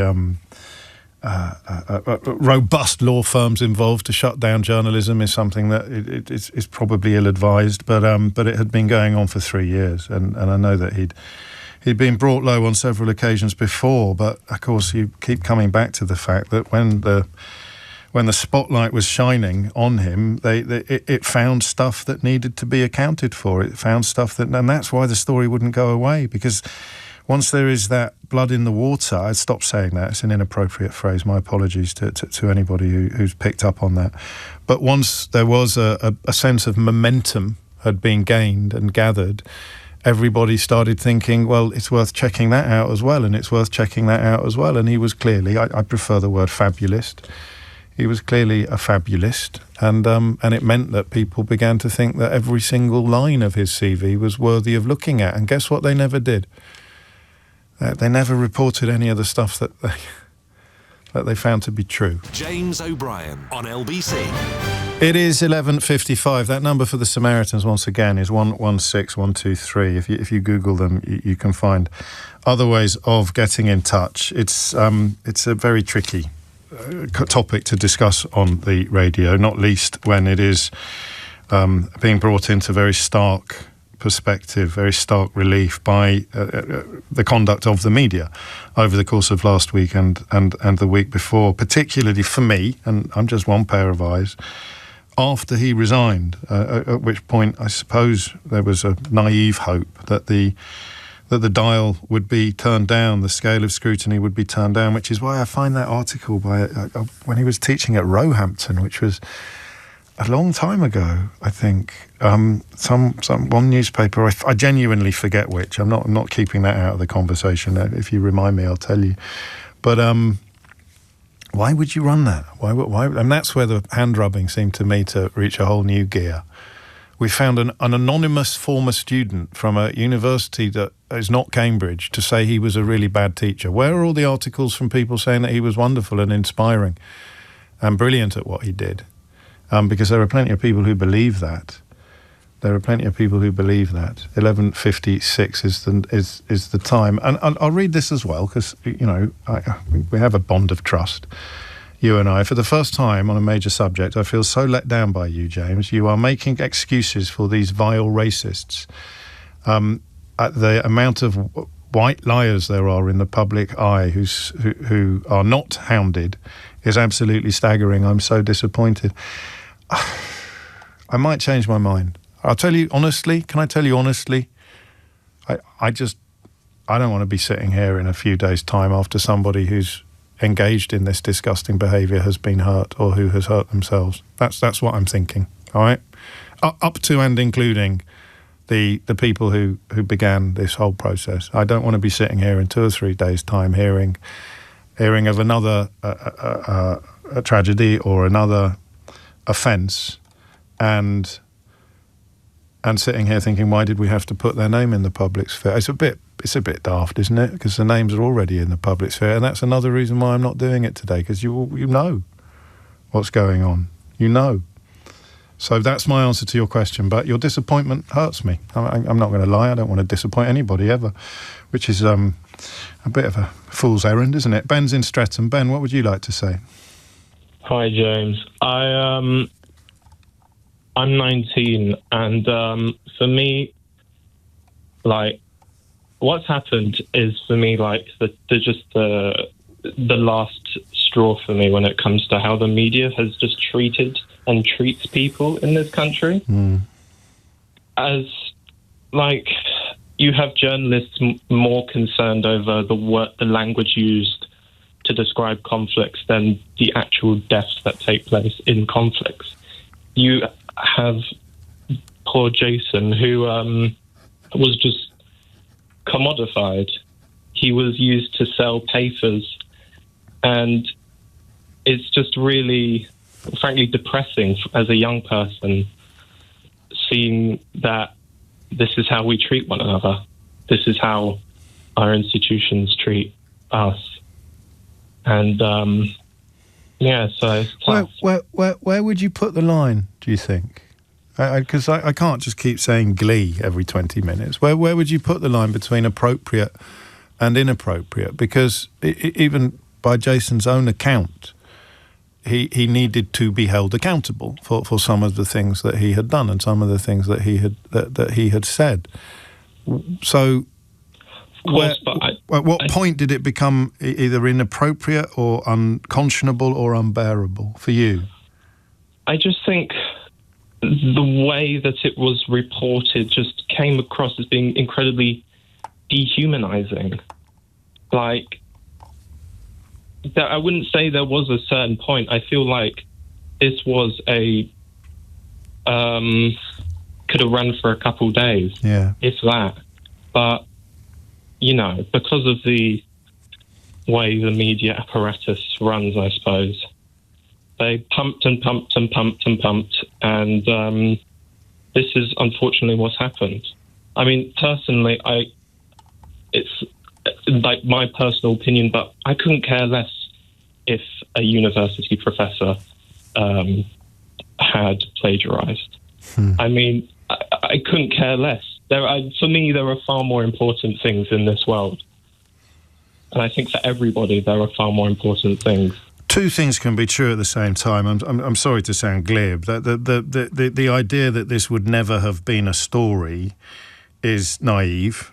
The idea that this story should never have been as big as it is simultaneously self-evident. And the question of why this story did grow beyond all reason or proportion is the one that we keep coming back to. And it wouldn't have happened to it just wouldn't have happened to a white professor. And people can do with that. Well, you can disagree with me if you want, Ben, but I don't think that anybody who really understands politics, let alone racial politics, can argue with that. You could see. I'm agreeing with you. I thought you would. I just didn't want to take that for granted. No way that this would have happened if it was thinking of white people in the public eye who have been found to have plagiarized or to have embellished their CVs or to have... and of course, he hasn't been found to have plagiarized, and that's why the story wouldn't go away. I think that must be where the gleefulness comes from. I don't know. I don't see quite where the gleefulness would come from unless somewhere deep inside you felt that black people had no business being in those spaces. And that is why the Meghan Markle parallel is the one that is interesting, a very interesting one. So it's utterly unhinged hatred directed at someone. Why? Because she has the audacity as a woman of colour to infiltrate the highest bastions of white privilege, the actual royal family. And I think a Cambridge professorship. You know, historically, this is a university where you've still got people on the payroll defending slavery, practically. How dare a black man? And then, of course, the two things becoming true at the same time kicks in again, which is that when they started searching, they found stuff that needed to be accounted for. Well, thank you, Ben. I suppose, uplifting call from somebody so young that you're managing to see things so clearly. I'm pretty sure that I didn't at your age. It is 2 minutes after 12, and yeah, there's even an academic at Cambridge at the moment who has been found to have done plagiarism and who did not lose his job, and he probably would have resigned if he had faced approximately, what should we say, 20% of the scrutiny and the attention that Jason Arde faced. And I'm not going to tell you his name either, because I just think at this point in this story, in this cycle, it just involves pointing fingers and sticking targets on people's backs. I just do. I believe that. I might change my mind, and when I do, I'll tell you, I promise. That's Samaritan's number once again, 116123. James O'Brien on LBC. It is 7 minutes after 12, and you are listening to James O'Brien on LBC.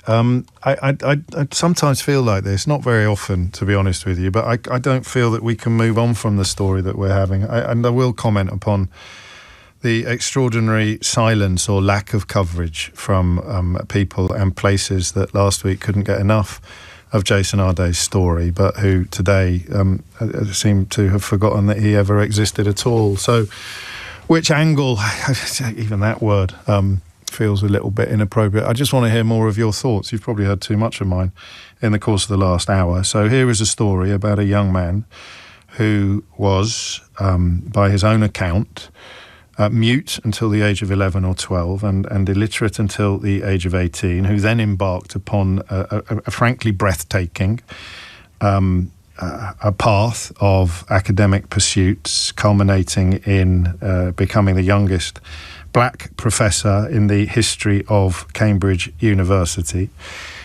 Quite early on in that process, he became the target of people who believe essentially in white supremacism, the most prominent of whom has given an interview in the last few days in which he dreamt of a revolution after which he would become the head of eugenics at Harvard University. So the motivation there is pretty clear. But as a consequence of those spotlights being switched on by those people, other elements of Jason's story came into the light. And there were elements about his charity fundraising, his histories of publication, even his kind of honorary professorships or associate professorships that were not standing up to scrutiny. By the time of his death on Friday night, there were people coming forward claiming that they'd been at primary school with him and he was never mute.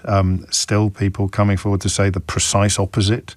But the idea that every single syllable of his CV had been was now open season was a matter of record. It was still there. And I just wonder what you make of A, this story, 0345 606 0973, and B, calls for an investigation into the media onslaught. People I really respect are very exercised by the fact that the Times was targeting people personally and directly with adverts. So every time a new story appeared, the story would appear in your kind of Facebook feed, which means it has been paid for. And I mention that these are people I really respect because I just saw that as them advertising things that are getting lots of clicks, as a kind of chicken and egg story. It was the Times that published this story. A woman taught by the academic said she learnt nothing of substance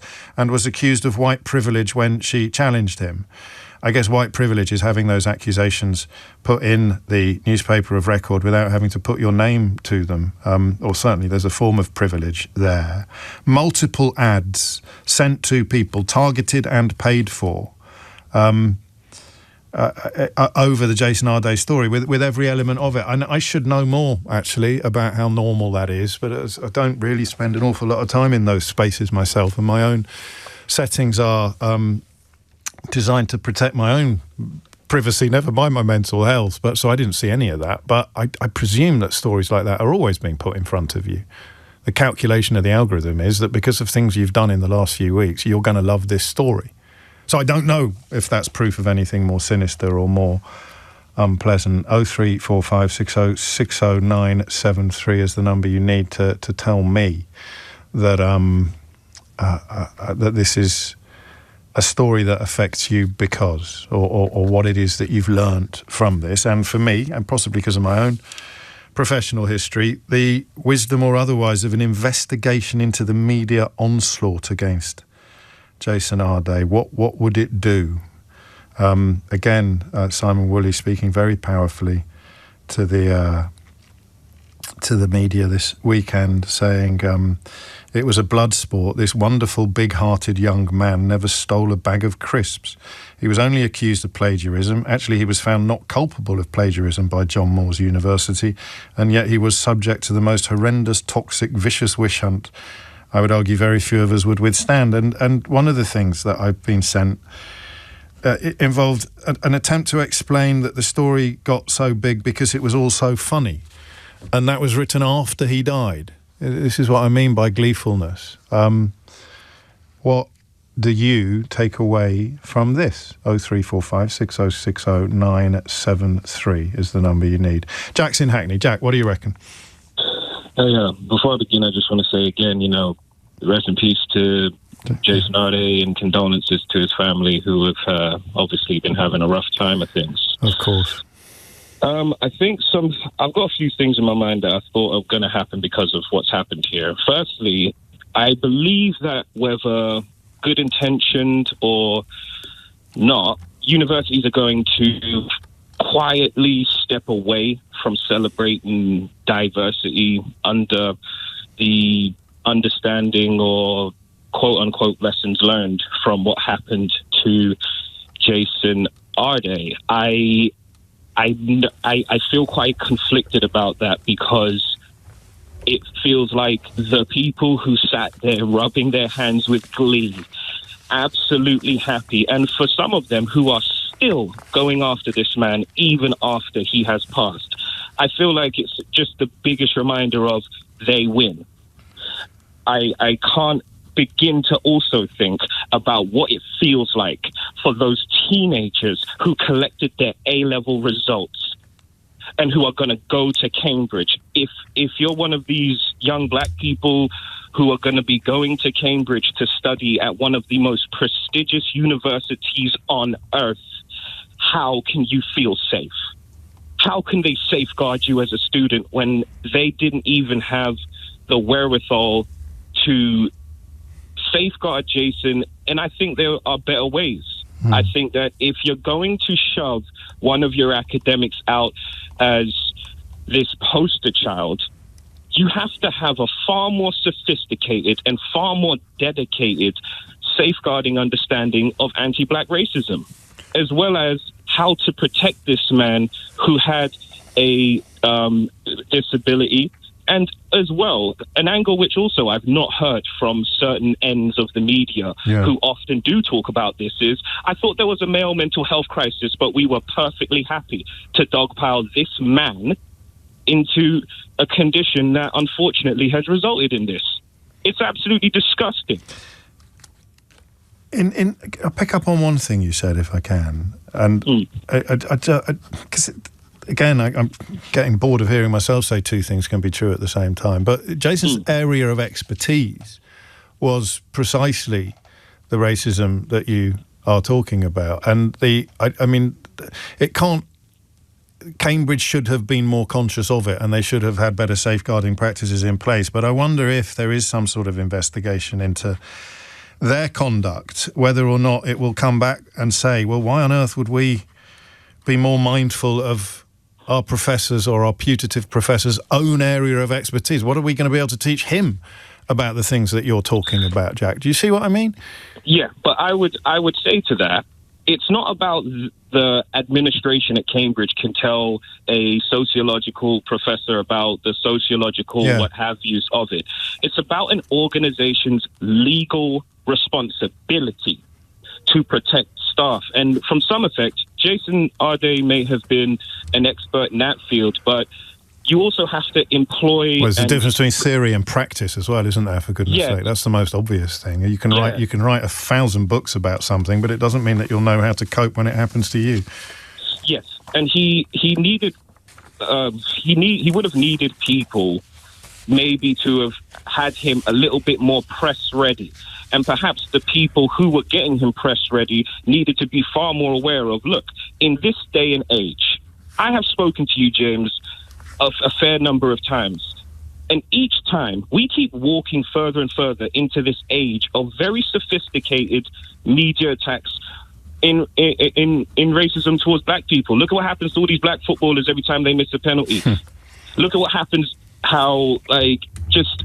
And I remember his name. I think his name was Wayne Brown, the fire chief from the West Midlands, who was questioned of his qualifications. Again, I may be misremembering his name or his story, but the point is I feel like if you are going to celebrate somebody as breaking these barriers, you have to be ready and know, look, the walls are going to come for this man. Let's make sure we cross our T's, dot our I's, and get things in order to protect him.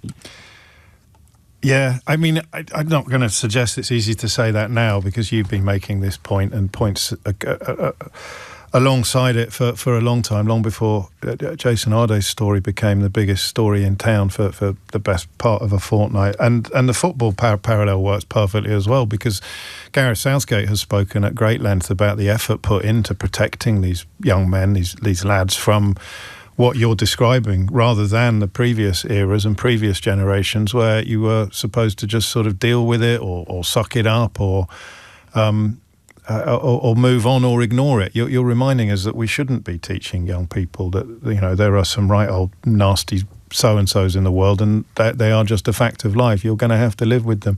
That's where social media has set us back decades or years, because you can regulate a little bit for people who get paid for their opinions by traditional media organisations. People who get paid for their opinions by Elon Musk can say whatever they want about whoever they want, and that is now bleeding back into traditional media. So some of the people saying some of the most disgusting things are known faces, are known, and they are, of course, competing for attention in a marketplace that includes anonymous avatars on social media making all manner of disgusting allegations and lies about people. I don't know where the path forward is, mate, anymore, to be honest with you. Not on a day like today. How do you turn the temperature down in moments like, let us say, the middle of last week? How does an industry or a country or a society or a government or a population do it? What needs to happen? Because you could have had 100 people queuing up to say, can we stop now? Can we stop now? And you'd have people like I've got in my inbox this morning saying, oh, have I accidentally tuned into Black Lives Matter radio?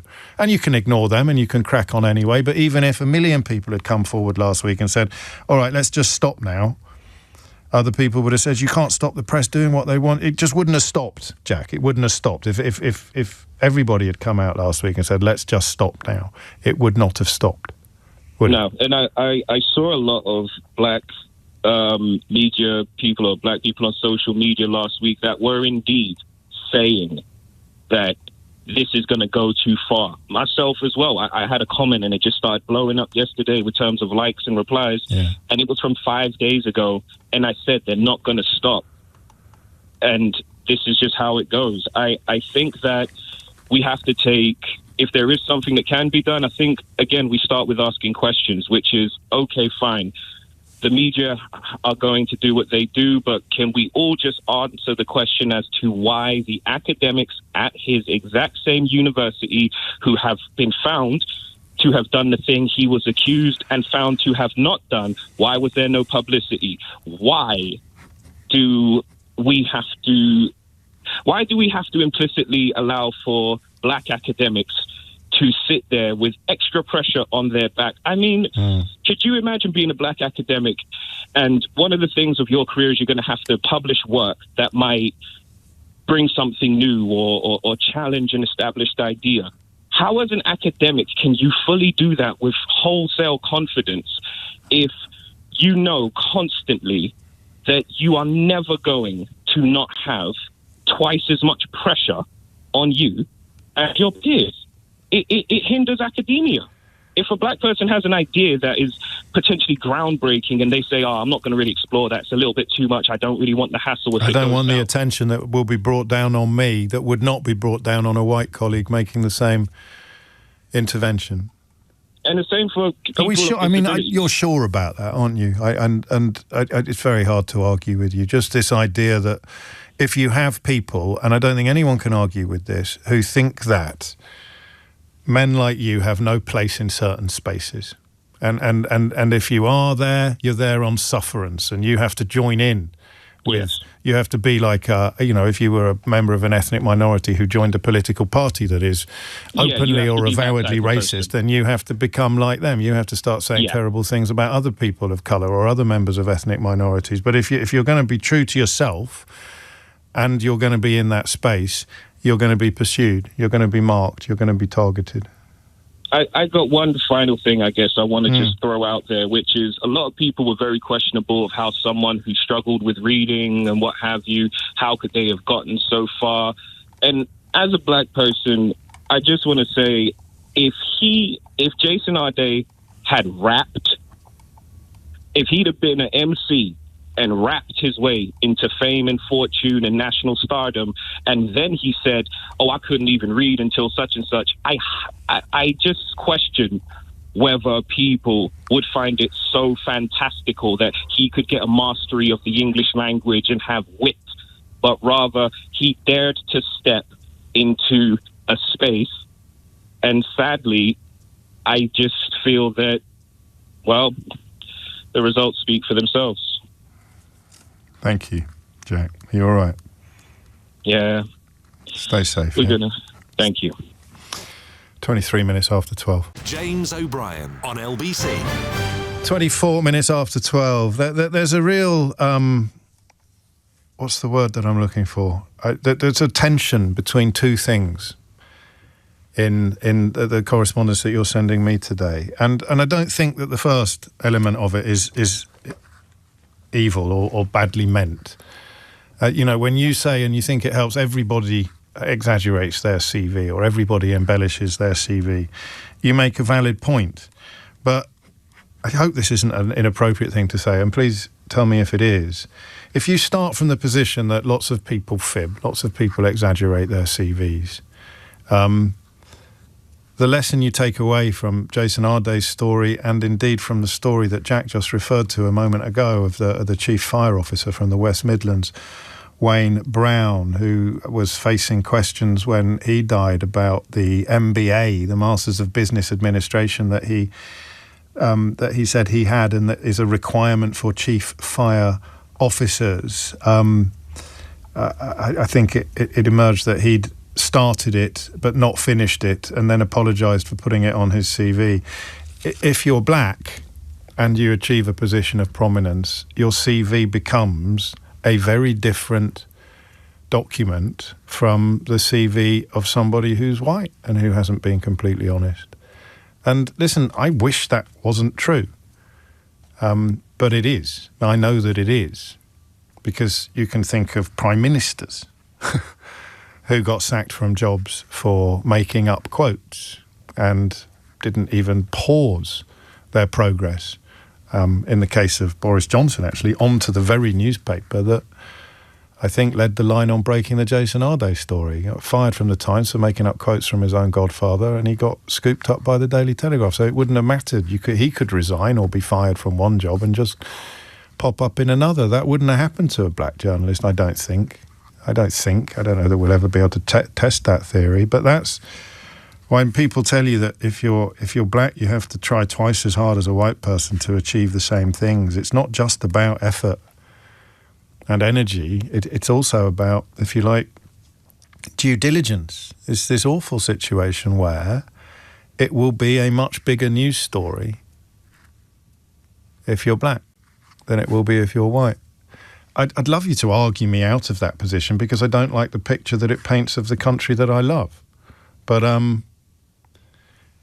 look at all the people in public life who lie all the time, whose careers don't seem to be curtailed or hindered in any way, shape or form. And that's not about the media, you know. That's about us. That's about how the public respond to a story of a black man who has risen high. Because if I say black man risen high, some people hear immediately above his station. And in the massive majority of cases, that will not be the case. They will have risen to their station, to their deserved station. In fact, they may not have risen quite as high as they would have done had they been white. And then you find the exceptions.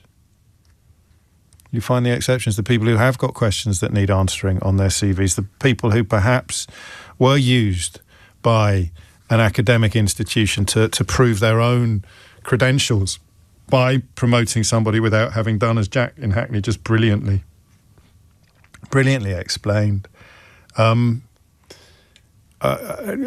didn't do the due diligence they should have done, didn't dot every I and cross every T in a way that would not be necessary for a white appointment. And I guess that is, I sit here now and I say, that was a big takeaway. That's a big lesson to be learned. And every black person listening to the programme says, James, I've known that since the day I was born. I've known that since I sat on my mother's knee and she explained to me why something had happened in kindergarten that day. I sit here now saying, yes, how interesting it is to reflect upon how much higher your conduct must be if you're black than it is if you're white. And every black person listening to the programme goes, what next, James? Pope's a Catholic, is he? Breaking news. And yet, of course, people who pursued Jason Arde with the most glee, were the people who will work hardest to deny that. And will now, of course, move effortlessly into a space wherein all people of colour achieving high office or achieving high, particularly because Jack's other brilliant point about what if he'd been a rapper, they all have now a slightly darker cloud over them, a cloud of suspicion in the minds of the people who have been gleeful in their coverage of this story. It's coming up to 12:30. You are listening to James O'Brien on LBC. James O'Brien on LBC.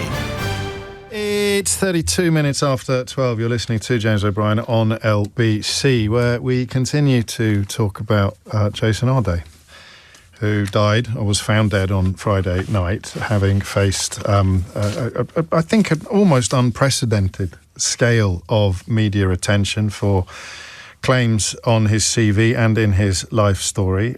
Attention that began with allegations about plagiarism in his PhD thesis, which I think was done 12 years ago at Liverpool John Moores University. And Liverpool John Moore University conducted an investigation into those accusations and found that he was not culpable of plagiarism. Less reported, by the way, still, is the fact that they did find at John Moores University that John Moores University was a little bit culpable if there were problems in that PhD, because he didn't have the levels of supervision that you would normally expect at that level of academia. And given his neurodiversity, you perhaps would have expected those levels to have been even higher. And that is where, for me, the story becomes almost unbearable, because even now, after all of these years of talking more about neurodiversity in general and autism in particular, who can honestly say that they really get it, that they really do know how people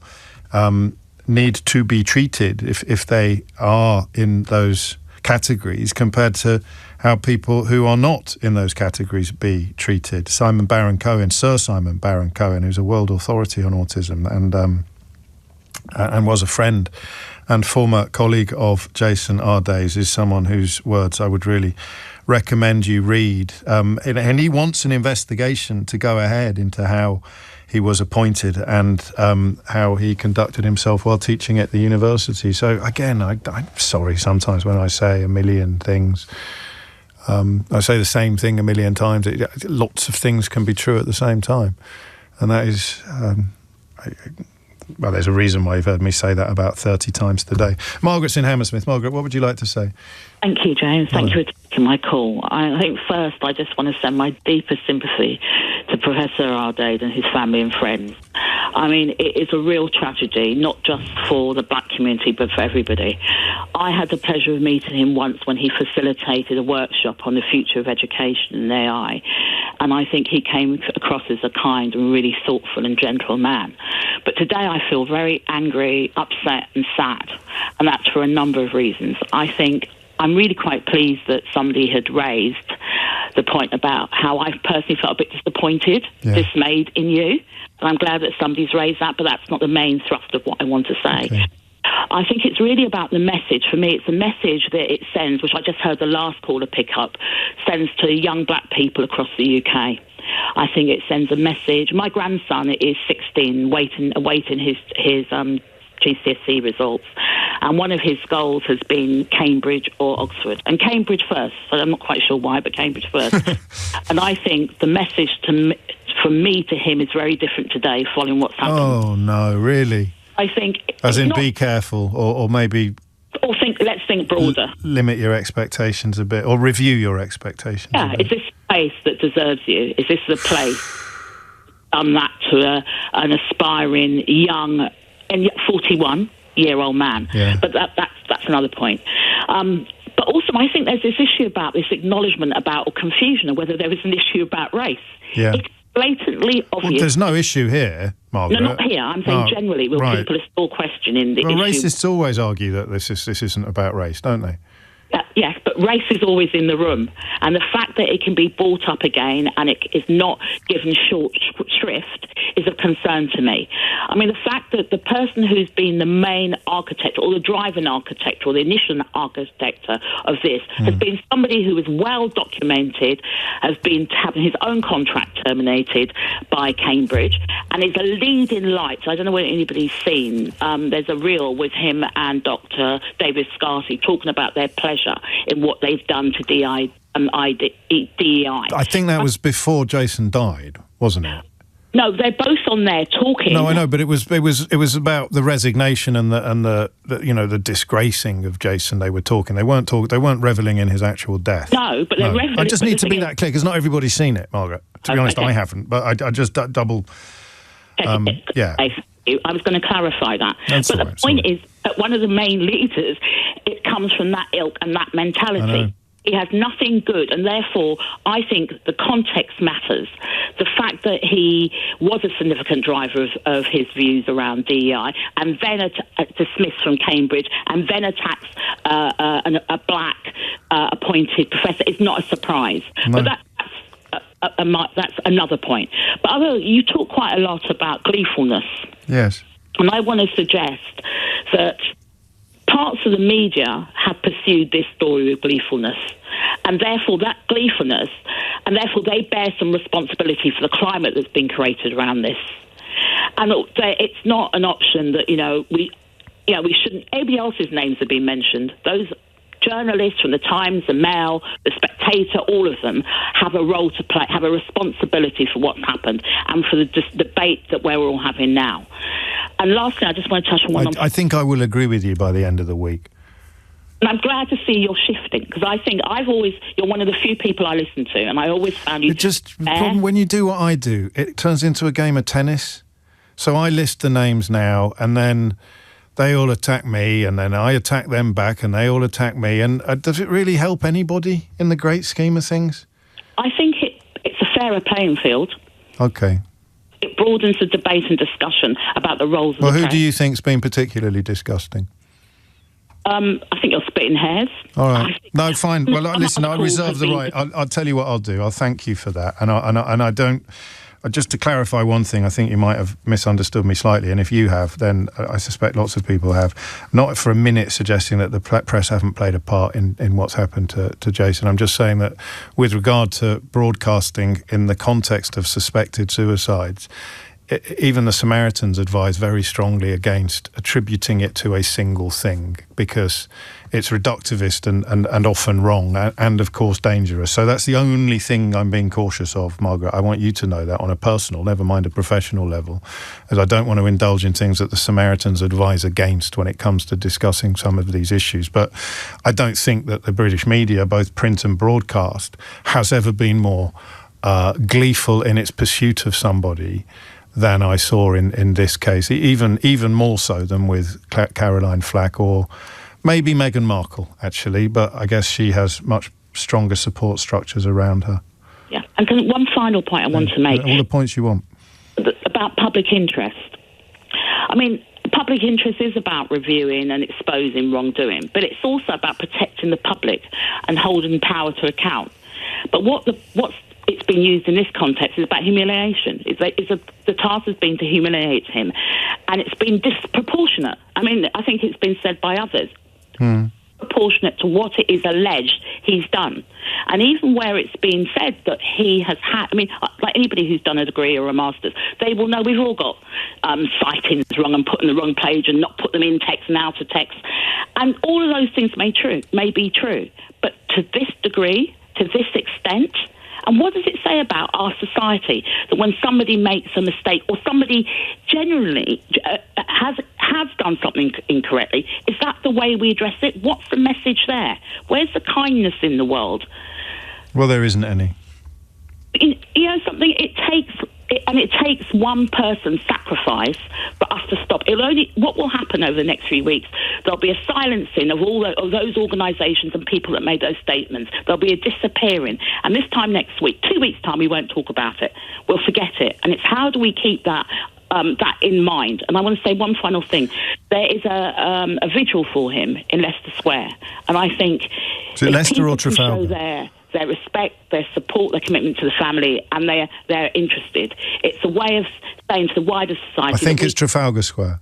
Leicester Square. Is it Leicester Square? Okay. No, sorry, you might be right. I always get my Trafalgar... Well, it's the first time for everything, Margaret. I'll double check on that. But thank you for keeping the extra hour of debate. It's a flipping out. In the great scheme of things, it's nothing, is it? But it meant I get to listen to you, so that's a reason to have done it. Well, what just before you go... what sort of impact did he have on the room when he was conducting that workshop? He held the room beautifully, not with care, with pace, he was beguiling, he was engaging, he was funny, but not ha-ha funny, no. With intelligence, with strength. I felt really proud sitting there, and when I went listening to him talk, when he finished, I said to him, "Thank you so much. You're sending such a positive message to young people." And we shared a joke about the role of mothers in being where we are. And I thought, I went home, got him, the speaker who was the main speaker, I signed his book, and I went to look for him, but he'd left. And I went back and told my grandson about this young black Ghanaian heritage young man who was the first, and he said, I think I've heard about him. And I said, that will be you one day. And I think now I have to write a different story for my grandson, and all other people. What are you going to tell him about Jason now? I'm going to tell him all the things that I saw and heard, but I'm going to remind him what I think every black child already knows, that you have to work twice as hard, you will be challenged, you'll be questioned, you will be doubted. You have to be clear in your ambition, you have to work harder than anybody else, and that but you must do your best, and you must keep that sense of humility, but you must also be kind, because there's a level of ignorance from those who, because of their own experience of why they come to you with those beliefs, that understanding, because it's their own experience. And it's a bit like, I hate to call it religion, it's a bit about that thing that about not knowing what they do. And that's what I think. People do not understand what it can possibly, what it's like to be a young, particularly black man in the UK, making your way through life. It is not an easy road. Thank you. There's a James Baldwin quote, you probably know it, that I found myself looking at a bit this morning. Is that I imagine one of the reasons people cling to their hates so stubbornly is because they sense once hate is gone, they will be forced to deal with pain. Yes. Thank you for that. Joey DeGruy is a very good black American professor who talks about trauma and race, and the experience of racism has impacted white people just as much as black people, because in order to inflict that, you have to experience that yourself. Yeah. Well, that's another one to bear in mind. Thank you, Margaret. An awful lot of people thanking you as well, personally, for what you've brought to the programme today. It is now 12:45. James O'Brien on LBC. 12:48 is the time. You're listening to James O'Brien on LBC. That vigil that was just referred to is this evening at 6 p.m. in Trafalgar Square, not Leicester Square. It's I think it's been organised by Stand Up to Racism, but it will be on the steps of the National Portrait Gallery. If you're familiar with that part of London, if you're not, and you're minded to attend, then you'll be able to work out as soon as you get there where people are convening. That's this evening at 6 p.m. It is 12:48. Here's the thing: you have to be a little bit careful. Moving too quickly into comparisons, but you know the story of Frank Abagnale, right? You saw the film Catch Me If You Can, did you? The Leonardo DiCaprio film.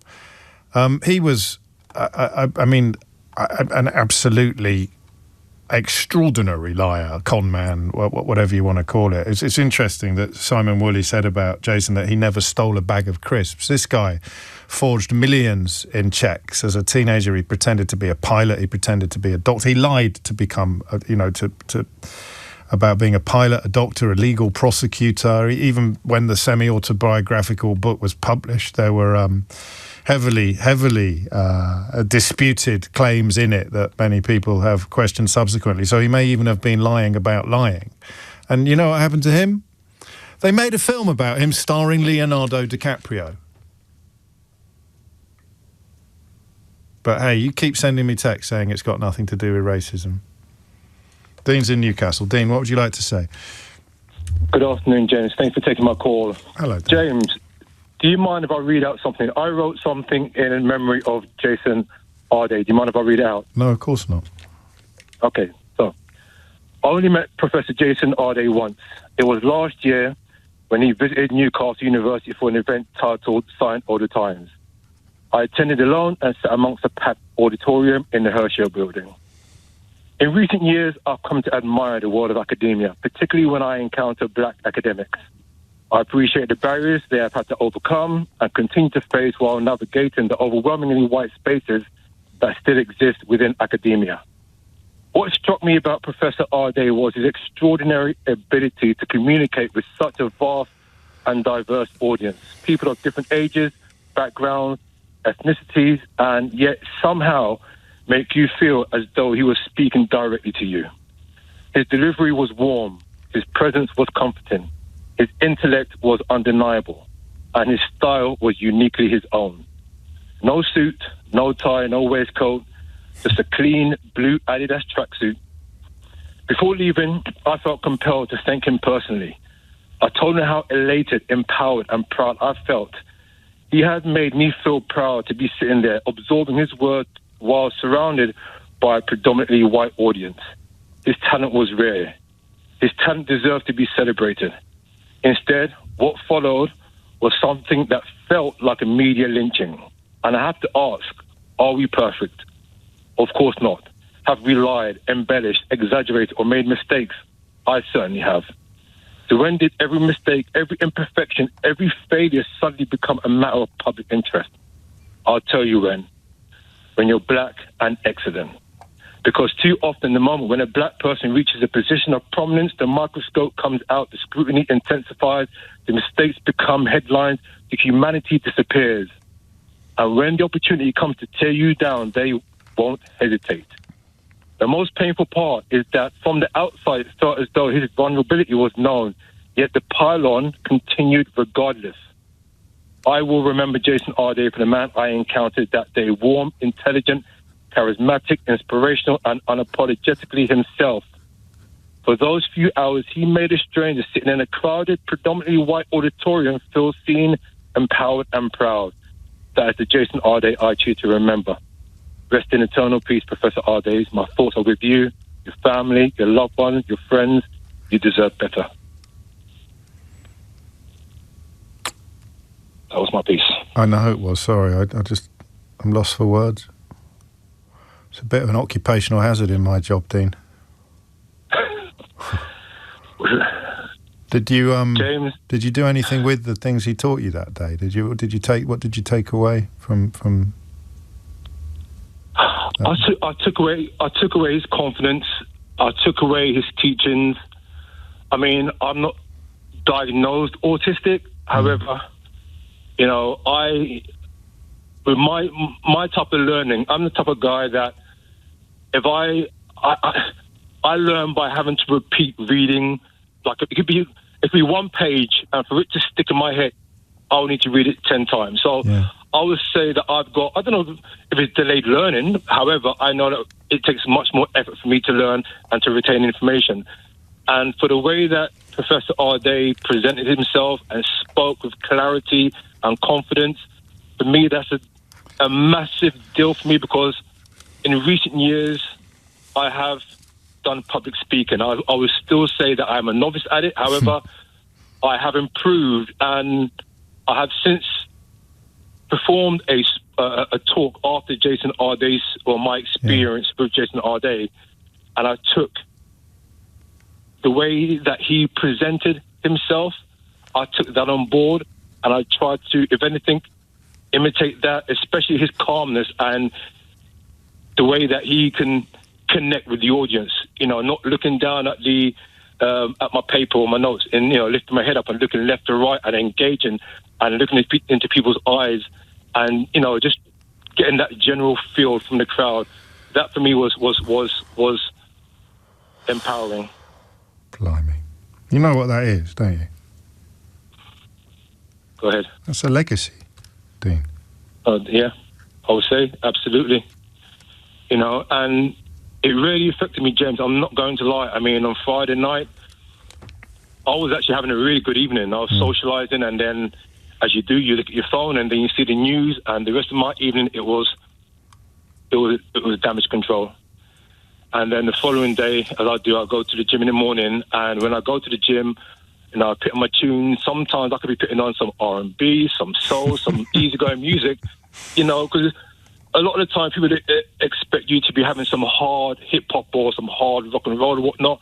I can have a gym workout and I could be listening to Lovers Rock, right? But on this particular morning, it was some heavy hip-hop, and I had an angry workout. It's the first time in a long time that I'm having an angry workout, and I'm also fighting back tears, because at the time that I was working out, it was 6 a.m, so the gym was relatively empty, and I was fighting back tears while I was training. That's how much it's impacted me, because he's not the only one who I know that's suffered this type of treatment. One of your earlier callers spoke about Wayne Brown. I am a colleague of Wayne Brown, or former Wayne Brown. Yeah. You know, so it really did hit home, and it still does hit home. I don't know if anyone will ever be able to express what you've just expressed more powerfully than you did. I really don't, and more personally as well. You honour his memory. You really do. Oh, I almost don't want to ask you this, so just hang up if you don't want to answer it. But how did you? Go ahead. How did you process the realisation that some of the stuff that he'd said and some of the stuff on his CV and some of the claims that he'd made were not true? I'm not going to lie, it is, you know, it's not easy to process. No. But then I asked the question, okay, I know in my time as an adult, I have embedded spots of my life. And I look back and I ask myself why.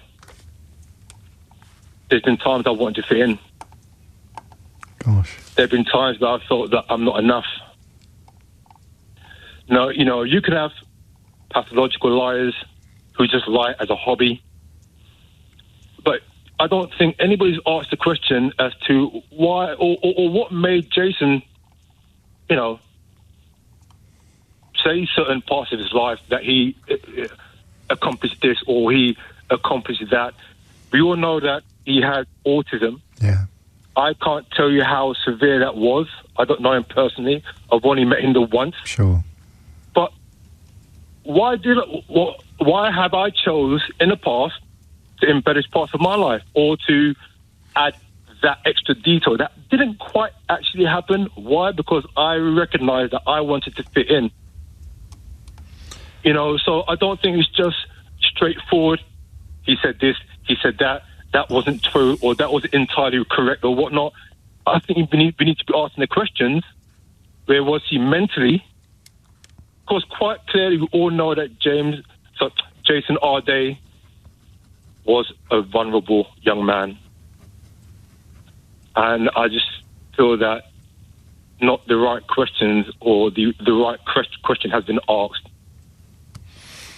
You know, yes, he came across at the university very confident, but again, I can put on a front, and I know that I can be quite good at it, but I know deep down inside, I'm really not the most confident guy in the room. Trust me, I am not.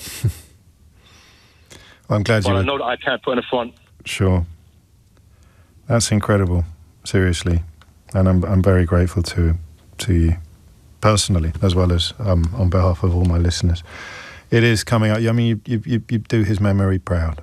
You really do. If you missed any of today's show, you can listen back on our free Global Player app or the LBC app, where you can also stay up to date with all the latest news, videos and opinions. You can listen to a range of podcasts, including James O'Brien Daily, the best bits from my LBC show every day. So do download that official LBC app for free from your app store now. James O'Brien on LBC.